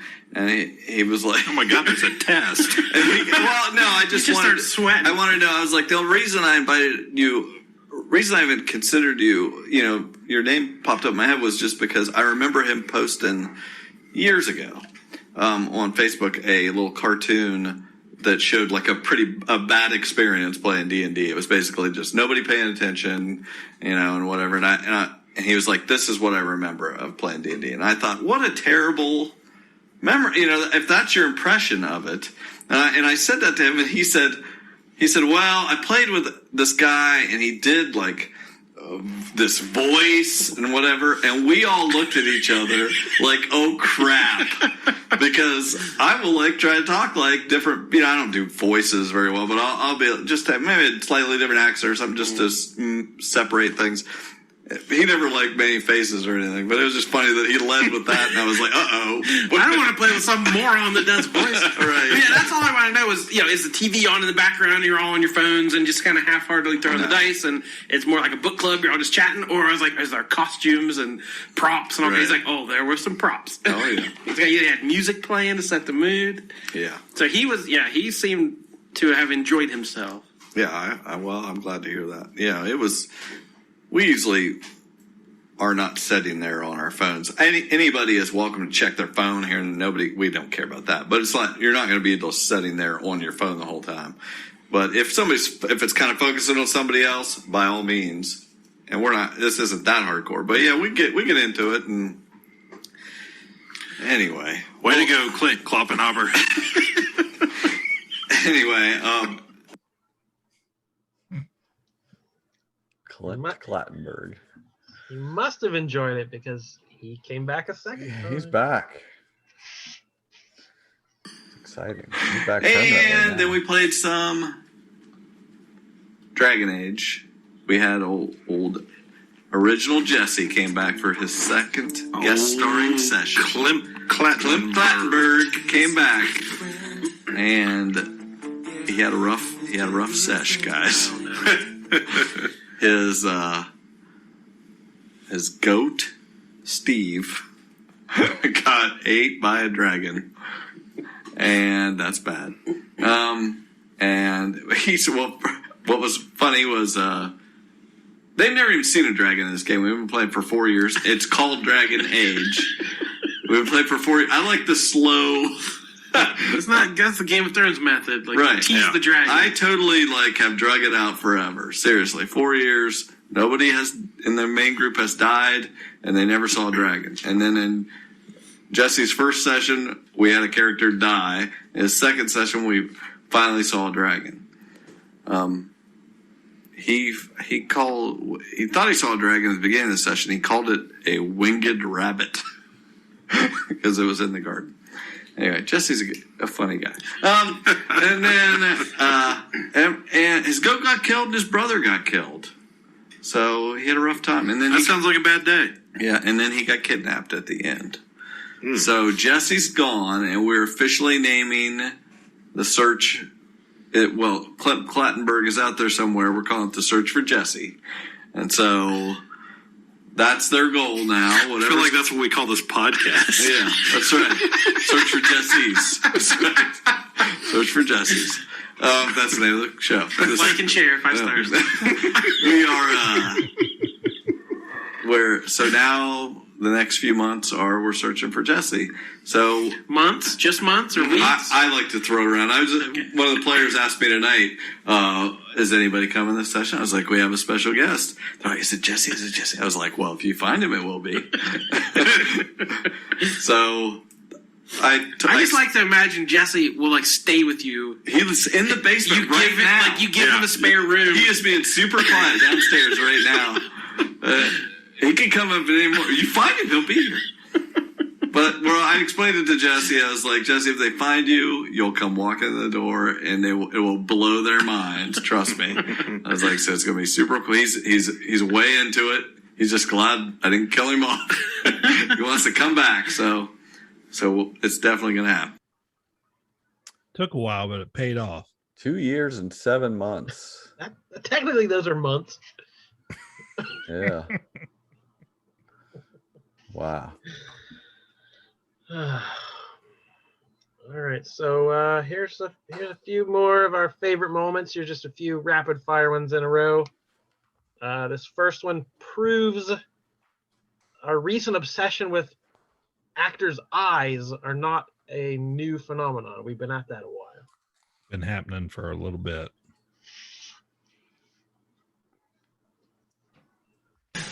Now, there was something I noticed. Michael's not here, so I'm going to bring this up.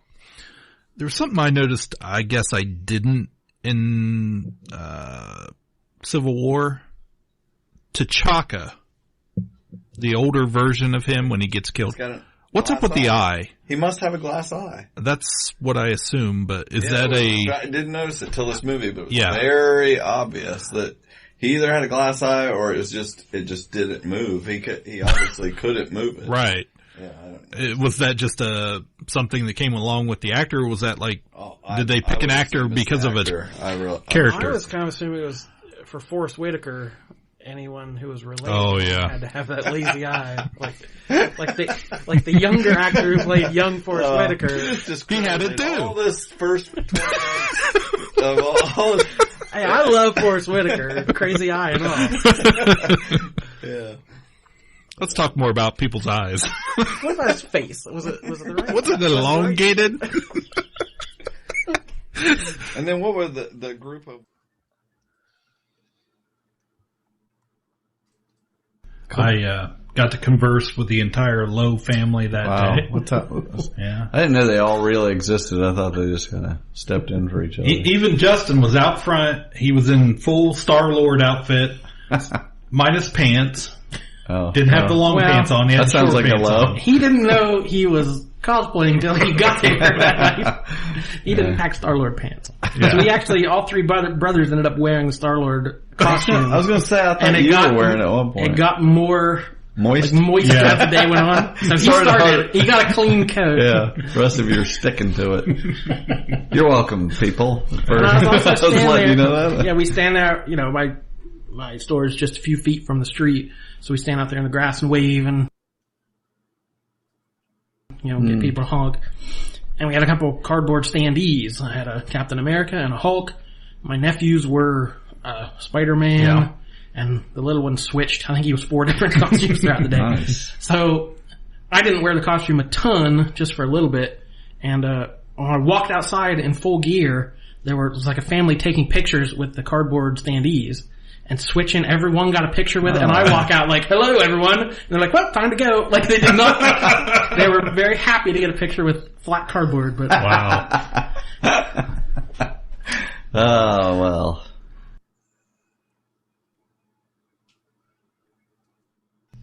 Where did you guys see it? Here in town? In Marietta? I saw it we saw it with Bucky. Oh, that's right. We both saw it with Bucky separately. Yes. We have to tell you that Bucky, so the famous Bucky. You went very early to see it. I went on Friday. Friday that it opened. No, everybody was working. I couldn't find anybody. So, of course, I went by myself.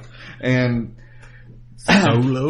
No, I'm not saying that. So I walk in and there comes Bucky with some friend of his. I was like, well, hell, he went to a movie with an ogre last time I heard. And so I was there with Bucky. We talked about the movie afterwards. And then Jordan goes. I, through no fault of my own, I didn't see it for like 2 weeks after. And I went to the Tuesday cheap $5 showing here locally, and I walk in, and who is standing there but Bucky, there to see Solo for the second time. That's amazing. Yeah, that is amazing. It is great. Of all the show times in the last 3 weeks, you walked into mine, Bucky. Yeah. all the gin joints and all that. That's it. Almost.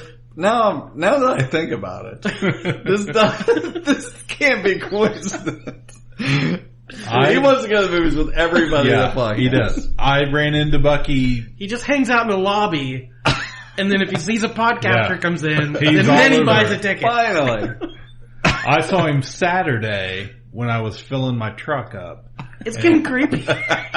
And he wandered over and was like, so what'd you think of Solo? And I was like, we had a little discussion. He's like, I said, well, I only saw it one time. He's like, well, I think I'm going to go see it again. When's Jordan going? I was like, well, here's when you need to go. Tuesday. So. But I hung out with Bucky that night on Tuesday, and then Wednesday night I ran out to Lower Salem to watch my nieces play on their t-ball team. And Bucky's little sister plays on that same team, so Bucky was at the baseball game as well. What's your niece's team's name? The niece's team are the Asylum Comics. Whatever. I sponsored their team this year and got them all Asylum Comics shirts. Cool. And then Bucky came into the store on Thursday, so I had 3 days of Bucky in a row. Wow.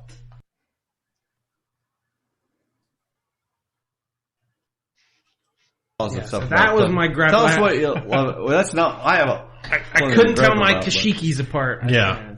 Well, first off, we have to get this on the table. Cheers, everyone. Cheers. This is called redemption. I just want to tell you. When I saw that 15 minutes in the movie, I wanted to leave and go scream from the hilltops that they said Kashikian. Like, it was amazing. I was like, I can't wait. I was busting, squirming in my seat. Like, I could not wait to get that off my chest. That was the first thing I did as I exited the theater. Was I messaged you because I knew Seth was the only one that had seen it before me out of the four of us. So I immediately you'd let me know. Yeah. Oh man, I was like, that was so great. I just was giddy when I heard him say it. I was like, that's right. That's a thing. It's that makes it canon. It is canon, as if we didn't already. You're right. KA-Pow canon is now Lucas canon.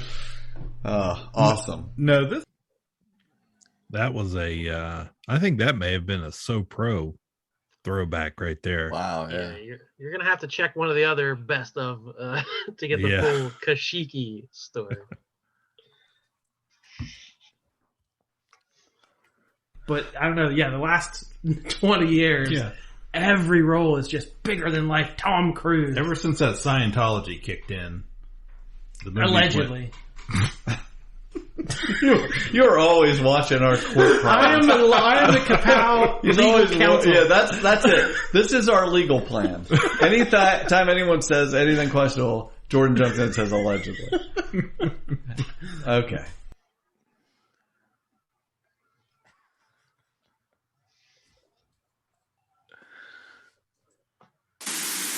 Just so you know, because I didn't know how long the top 10 was going to go, I have Riverdale content.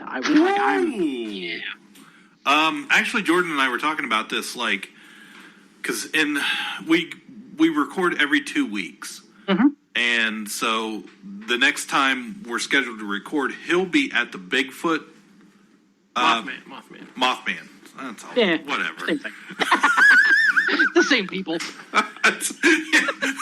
Different title. It's all the same people. Yeah, same Disney, DreamWorks, same thing. Sir, if I had a glove, I would slap you with it. Yeah, so while he's at the Mothra Festival, it's just going to be 7 9. My mom's name is Mothra. Hey, Mothra. So save your notes. Okay.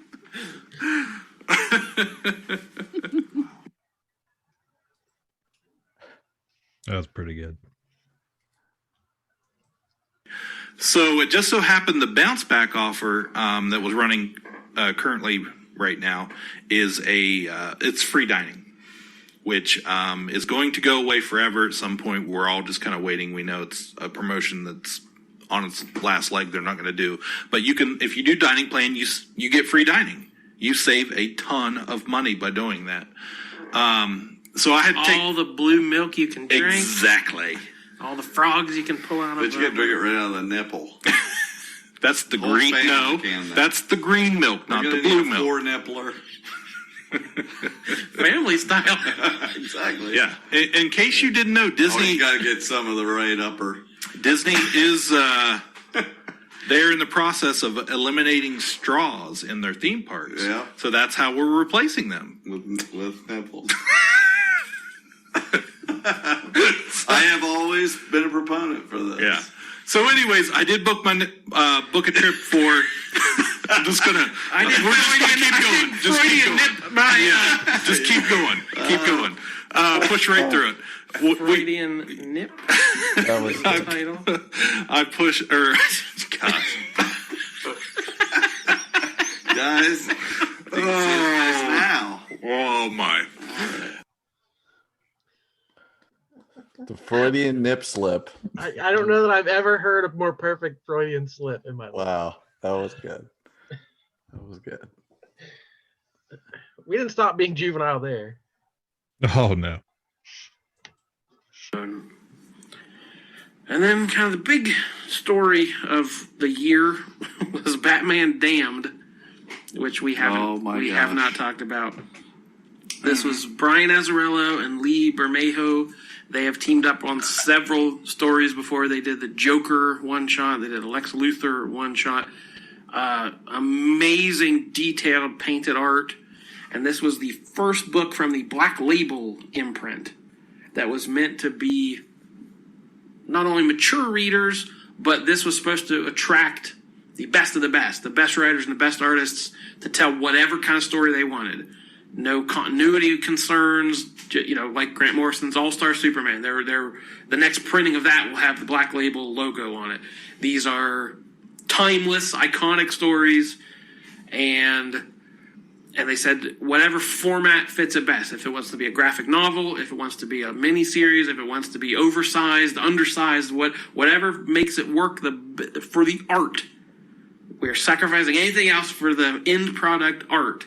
Well, I can think of a new placement for the Black Label. Yeah. So this it's going to be a 3-issue miniseries bi-monthly, and it was oversized. It wouldn't fit. It wouldn't fit. That's what I heard. I didn't buy it. It won't fit in a bag and a board. It won't fit in a long box. So I read it Tuesday night before it came out Wednesday, and I'm flipping through it. I'm like, whoa, okay. Who drew the dicks? That's Lee Bermejo. So, yes, Batman is naked. Yeah. It's not gratuitous. It's all in shadow. Yeah. But one of the most famous comic book characters ever created was naked in a couple panels. And it was about vulnerability, and it was about, him being weak and, stripping off the what makes him the pretty Bat. healthy to me. Listen, Peanut Gallery, if you're just going to cut up, we're not going to... But, yeah, so I looked at it and went, wow, okay, that's new. But, okay, we're all mature. Yeah, apparently not. We're telling mature stories. And then the next day, the internet took it and ran with it. Mm-hmm. So it was, I know Colbert made jokes about it. Seth Meyers made jokes. It was on Bleeding Cool every 2 minutes, had a new article about so-and-so's reaction to this. And DC, oh God, it's so hard to root for DC. Shut up. It's so hard to root for DC sometimes because they backtrack on something. Yeah, they've already censored it on the digital version. Right. And they said, well, the second printing will be edited as well. I was like, well, then why'd you do it in the first place? Right. And then they announced... they wanted people talking about it. Then they announced they're not doing a second printing. So not only is this book... It's not a graphic novel. It's not a full story. And not only this book was every 2 months, so the next issue wouldn't be out till November anyway. And they announced, well, it's already running kind of late, so it'll be a couple weeks even later.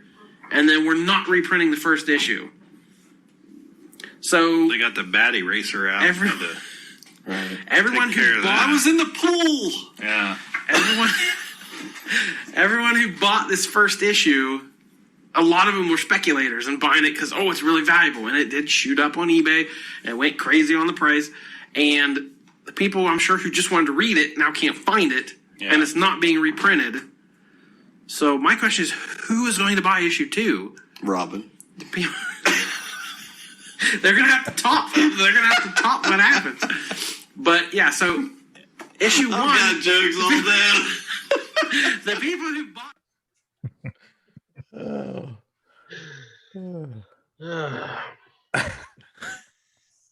I don't know what else to say. Y'all. That's us at our best. Well, this is going on. This is a long episode, but we cannot leave without talking about what has really been the bedrock of this podcast for the longest time, and that is the television show Riverdale.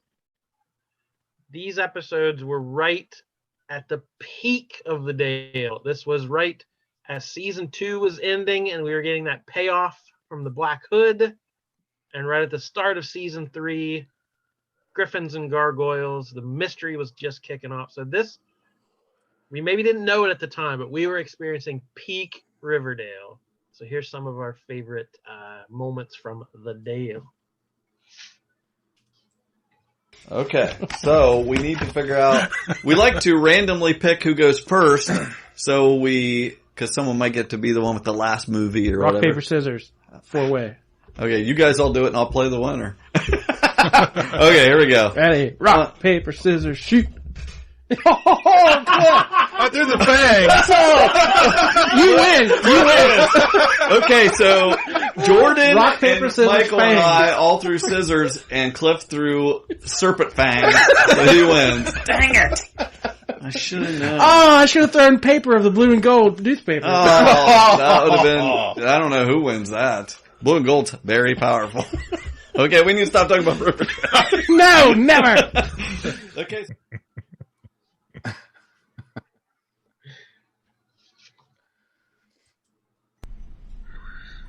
We're not like Riverdale. I knew it was Riverdale Day when Cliff, your daughter, walked through my yard with an HBIC shirt on. She's not supposed to wear that outside the house. She sure did. She came walking through my yard. I was like, "What the hell?" Sid Thorne's in charge. I was like, I guarantee that's what they told her that stood for. Yeah, that's not what we told her.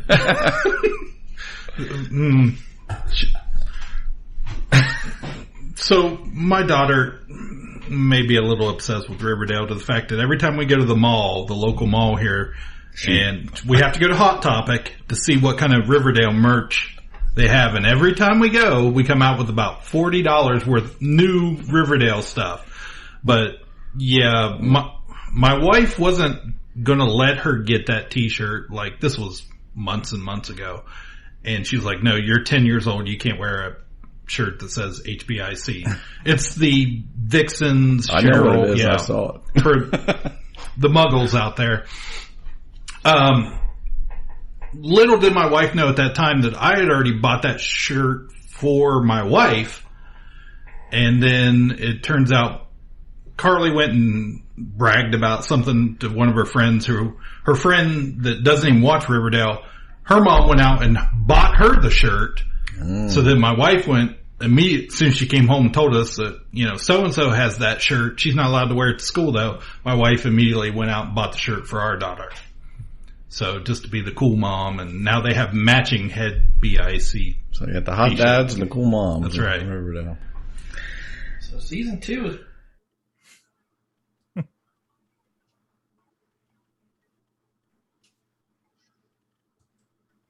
AKA Cherry Bombshell. I've never heard this. AKA Cherry Bombshell. Yeah, she's used that before. Oh, okay. Well, so Cliff, this is Cliff sending us 1,000,000 cherry emojis. Sorry, Cliff. Cliff is not here, so we're gonna.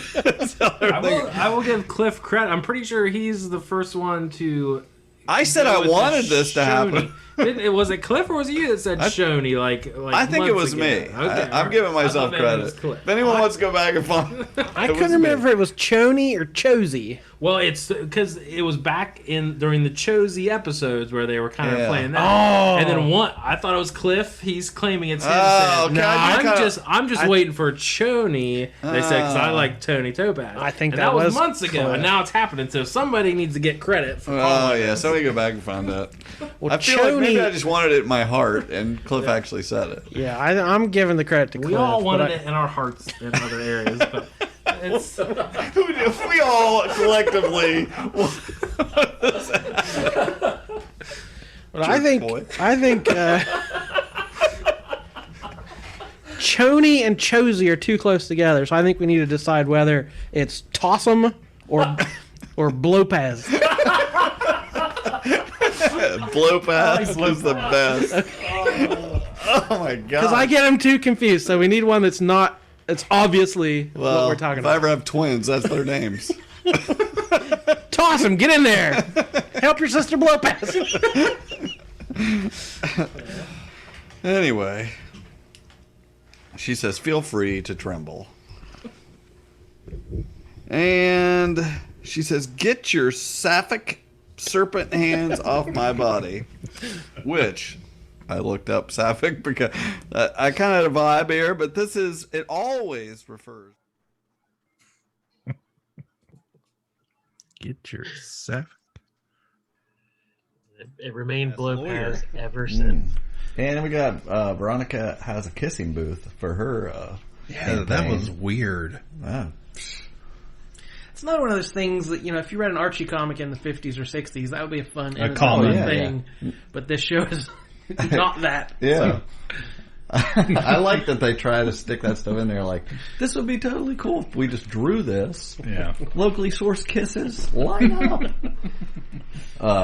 And then, Barbethel has to ruin it. Sexualizing the election, Veronica.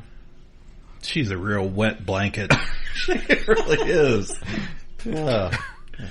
She's like, ugh. Anyway.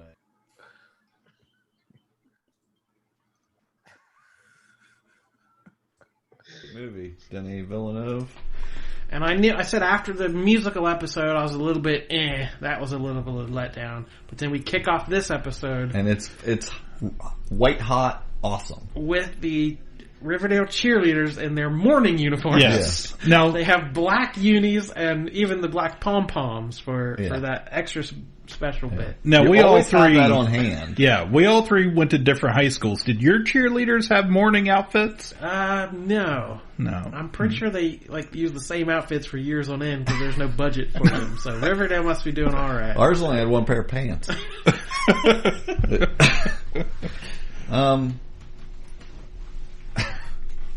So then, but I do at my funeral. Please add black pom poms to the proceedings. Oh my gosh, we will. Yes, we will carry black pom poms. I want everyone in attendance. We will sing, all 12 of you. I've always said I will sing at your funeral. Michael will be up front. My balloony. No, my Patronus.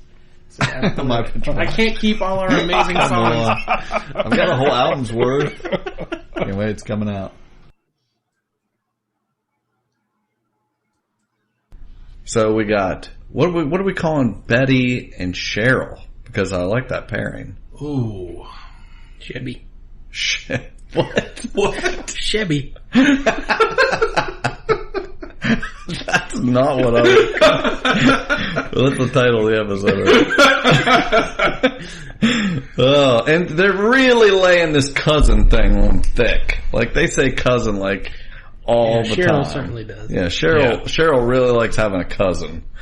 And she's like, cousin, you look harrowed.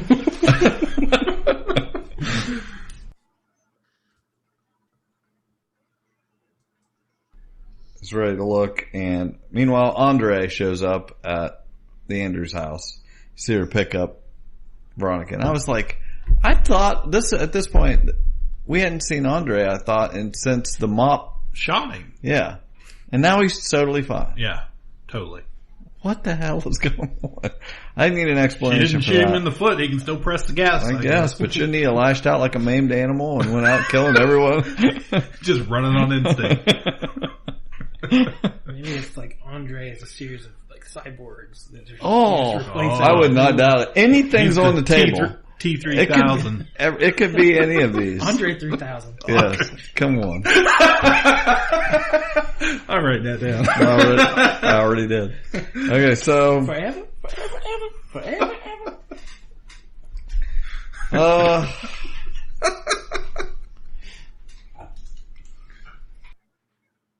This really is peak Riverdale time right here. Like, oh man, I missed that. This was where every episode was longer than the actual show. We talked about it for way longer than the show aired. Yeah, I still don't feel like anybody was doing the in-depth coverage and deciphering of every little thing like we did in every episode.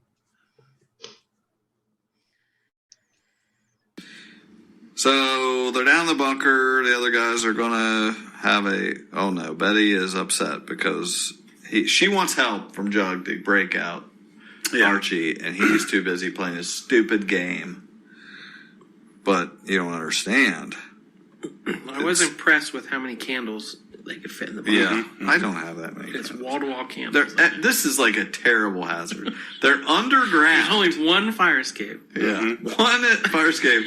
And at any moment, a redhead could fall through the top of it. That's true. So He was so oiled up for his abs. Yeah. He's a fire hazard. He plopped down like a game drop. He could combust at any time. So you wouldn't be able to come down that ladder if you were that oiled up either. Oh no. His hands are just Yeah, that'd been hilarious. If it slipped down. Okay. It's gonna make their quest. And we introduced our favorite unimportant side character during this time as well. So here's our introduction to the MVP of the show. So then we get a call from the coroner's office. Who was it, Cliff? Remember this guy's name? I don't remember his name now. Dr. Curdle. Is that from the comics? Did the comics need a coroner character in the original ones? Did they visit the morgue on more than one occasion in the old Archie book? The point being, the coroner calls for Alice. Betty answers, he thinks it's Alice. He tells her he's got a warm body for her. Yeah. So Alice's ghoulish friend. Yeah. Unidentified male. Implying that's how Alice gets these hot tips for the newspaper, that she's got a man on the inside.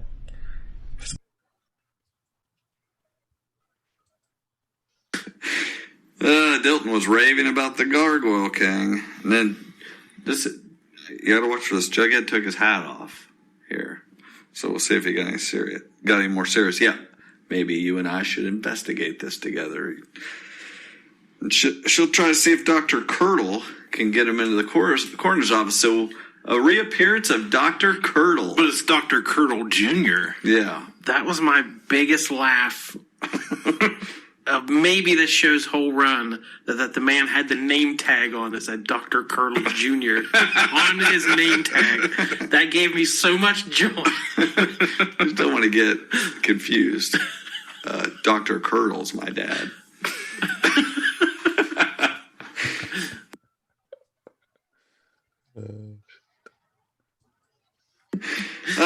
Then we see Dr. Curdle Jr. His father passed away. I don't know why or what. What happened? That guy was like, I am not going to be on the show anymore. That contract was up. Toxicology report revealed lethal.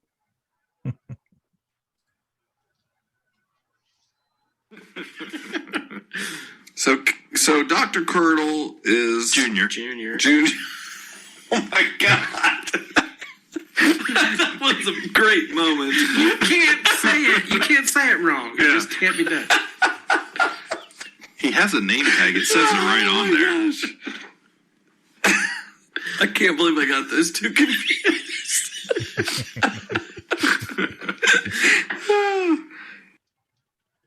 And those were not all from the same episode. Those from episodes like dozens apart. Because anytime he was on the screen for 30 seconds, we had to dive into. Talk about it for 15 minutes.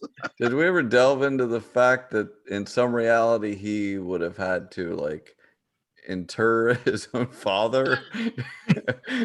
He's the only one working in the day. Yeah. So. All right, so like we said, we were going long on all these episodes. We were going way late into the night, so we always save Riverdale for last. So this is us giddy and sleep deprived and getting loopy and loopier as the night went on. So this is usually why the Riverdale ones were so loose and so ridiculous. So there's one more clip left to play. It's all about Riverdale. It's another long one. But again, I think this just captures, I'm assuming there's people who maybe don't listen to the Riverdale episodes because they don't watch it or don't care about the show. But here is a taste of what you're missing. This is not anything specifically special, but this is just, I'd say this is a good encapsulation of 1,000 different Riverdale talks here, just in just a few minutes of how they usually go. But meanwhile, at this moment, we get a new character who is played by Riley Keough. You told me the other day she would be in it, and I was like, whatever this goes, I'm just going to make a recommendation to anyone that is interested. You're creepier than Dr. Colonel Jr. Yeah. There's a show, was on Showtime, called The Girlfriend Experience with Riley Keough, and it's worth checking out. Why? She's naked. You asked. I wasn't going to say it. No, she was in Logan Lucky. That was the name of that movie. Logan Lucky, It Comes at Night, Fury Road, Mad Max Fury Road. Yes. I looked at IMDb. She's in like 5 movies this year. She's having a big moment. She's kind of an indie actress. She's finally reached the peak of Riverdale. And apparently she just tweeted one day, I'd like to be on Riverdale. And I read the tweet and read some of the comments. And half the comments were, yes, God, you were made for this. Please do it. And the other half were, no, please don't. It was all the indie movie fans were like, do not do this. But she literally just like, that'd be a cool show to be on. And they're like, get her, quick, cast her. Yeah, I think it's funny. And I did not. She is Elvis's oldest grandkid. Yeah. She definitely looks like a Presley. Yeah, she's Lisa Marie Presley and Downey Keough had a daughter. I mean, you can see it. Absolutely. So, and you're oogling her. She's royalty. She's royalty. I like it. She's the king's granddaughter. I love her. I thought for a second this one girl was from Hereditary. The other girl, what was her name? She probably Gracie. She probably tweeted she wanted to be on too. Yeah. Well, we should tweet. We should. We could be on Riverdale. I don't know how to work this thing. It does. What level do you have to be to just? I don't know. I asked Jordan. I said, I don't know how long this phone's going to last. I've calculated the rest of the season, and I'm going to take 54,000 screenshots. They can't possibly be set up to do that. It's like, you don't have to take that many. I was like, yes, I do. I can't follow the plot if I don't.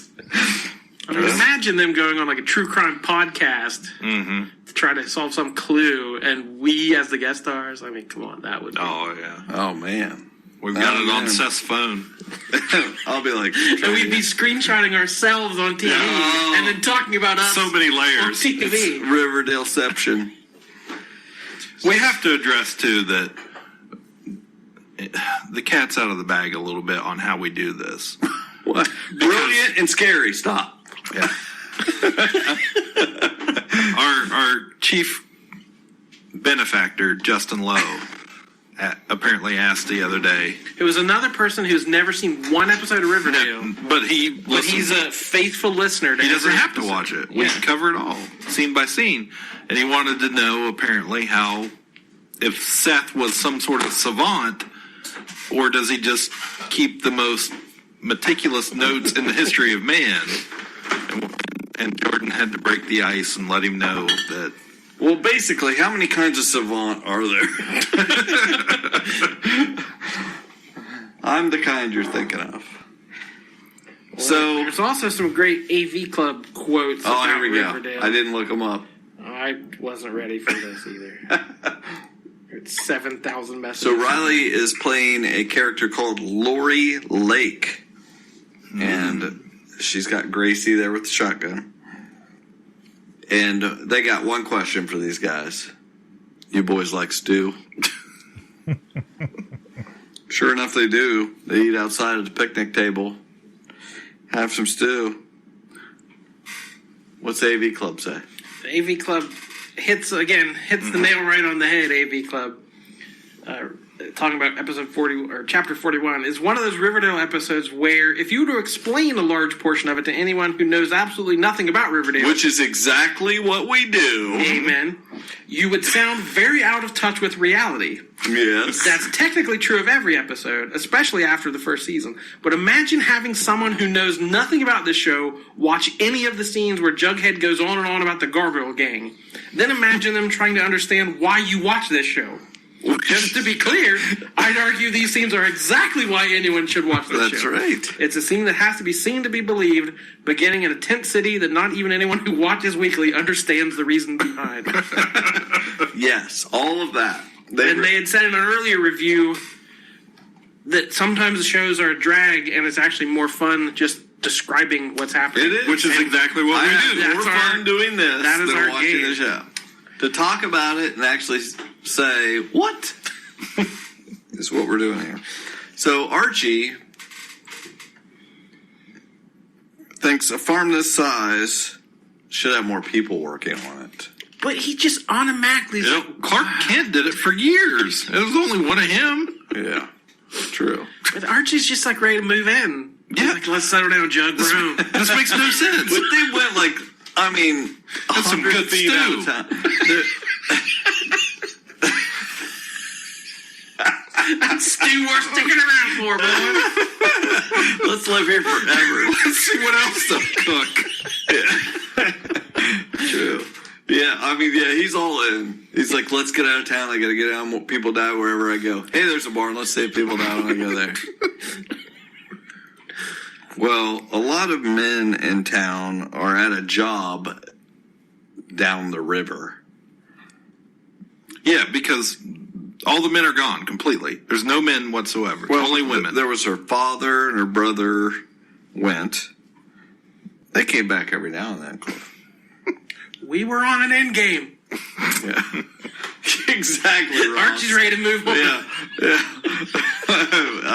I've seen this episode. So she's like, you got someplace to stay, right?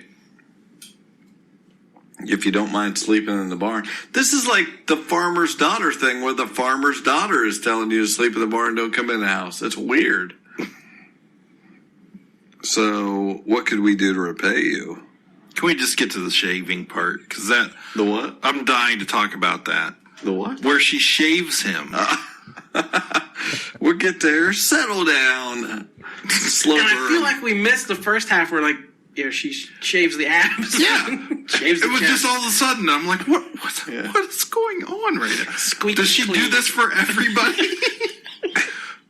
If they move bales of hay. Yeah, she'll just straddle you and grab that straight razor. I told you, watch the Girlfriend Experience on Showtime. I have free we can't have any stray stubble on that jawline. Oh, no. No, then they won't be able to see him.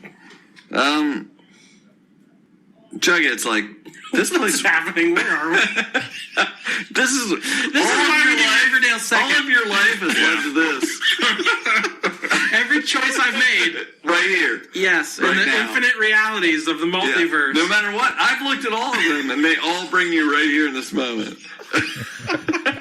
So don't bother regretting anything. You always end up right here.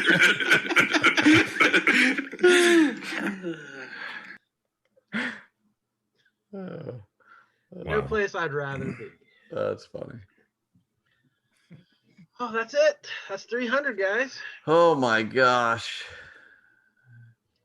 I bet there are people out there that don't get to I feel sorry for them that they don't have somebody recording their lively conversations with their friends, making songs and clips and all kinds of stuff. So we can relive them and get a little nostalgic about old jokes. I said we're timely. We talk about what's going on currently, but we're outdated the minute. I mean, before we ever published, we're outdated. So yeah. I feel good that it's still entertaining. That we can still listen back to things that's old news and still get some enjoyment out of them. So I take pride in that. Yeah. I was really waiting for an allegedly payoff.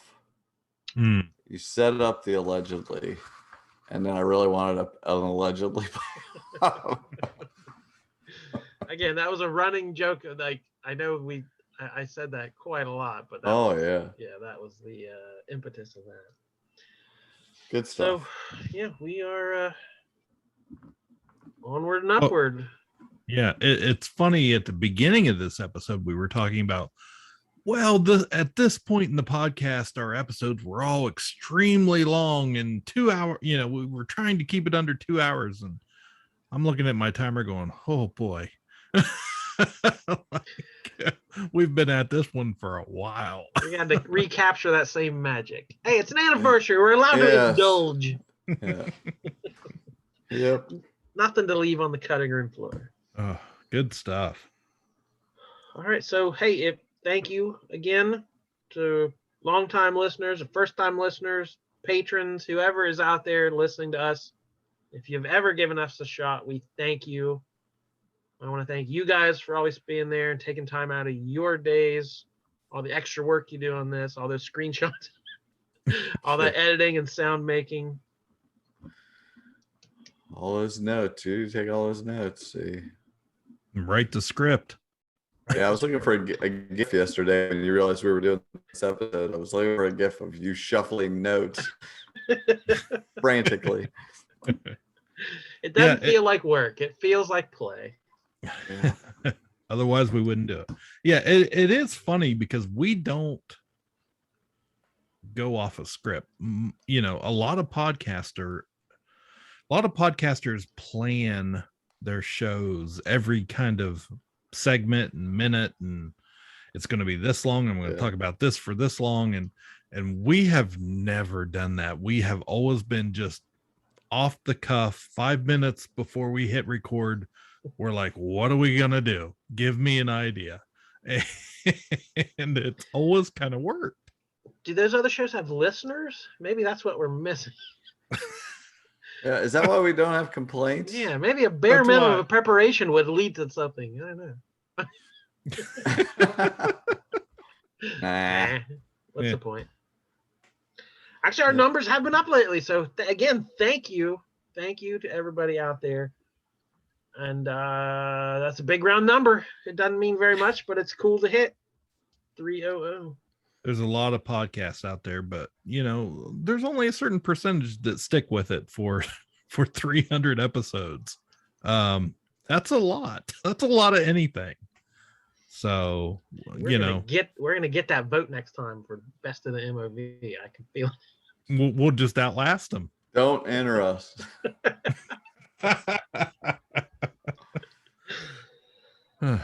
Anything else? Any other celebratory words? No, I mean, not really. The hundreds seem to come faster nowadays. Than they, that first 100, it seemed like it took forever to get there. But in thinking about those first 100 episodes, like I think, the audio was terrible. Everybody, well, we still talk over each other, but in those first 100 episodes, I still remember, like, so there were just things that we could never duplicate again. And then here we are, 200 episodes after that, and we're still trying new stuff. We're, whatever comes to mind, we're up for. We'll see, we'll throw it at the wall, see what sticks, and keep what we like and toss what we don't. And that's what makes it fun. So the only thing, consistently, I know we haven't done this last season, we've only done half of the last season of Riverdale so far. So, expect that to be coming back around. But other than that, it's just, keep it fresh and whatever floats our boat, we'll talk about, I guess. Except I can promise you another clip show for 400. We're not changing what works. True. All right. Thank you once again to everybody out there. We love you. We are KA-Pow, the Pop Culture Podcast, and my name is Jordan Lowe. I'm Cliff Barnes. I'm Seth. Bye forever.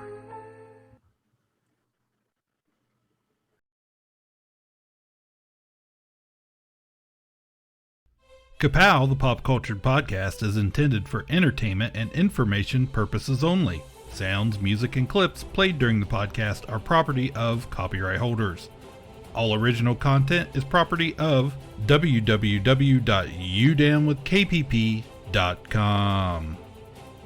If you enjoyed this podcast, please subscribe and leave a comment. KA-Pow, the Pop Culture Podcast, is available on Apple Podcasts, Google Podcasts, Podbean, Spotify, and wherever podcasts can be found. You can connect with us through social media on Facebook, YouTube, at the KA-Pow Podcast on Twitter, or email the show, KA-Pow, the Pop Culture Podcast, @gmail.com. If you really want to go the extra mile, please sign up to be a patron through the Podbean app or our website, www.udownwithkpp.com, to receive special content and early access to some episodes. We are grateful to anyone that chooses to contribute, but please know that most of our content will always remain free, so please continue to like, comment, and share.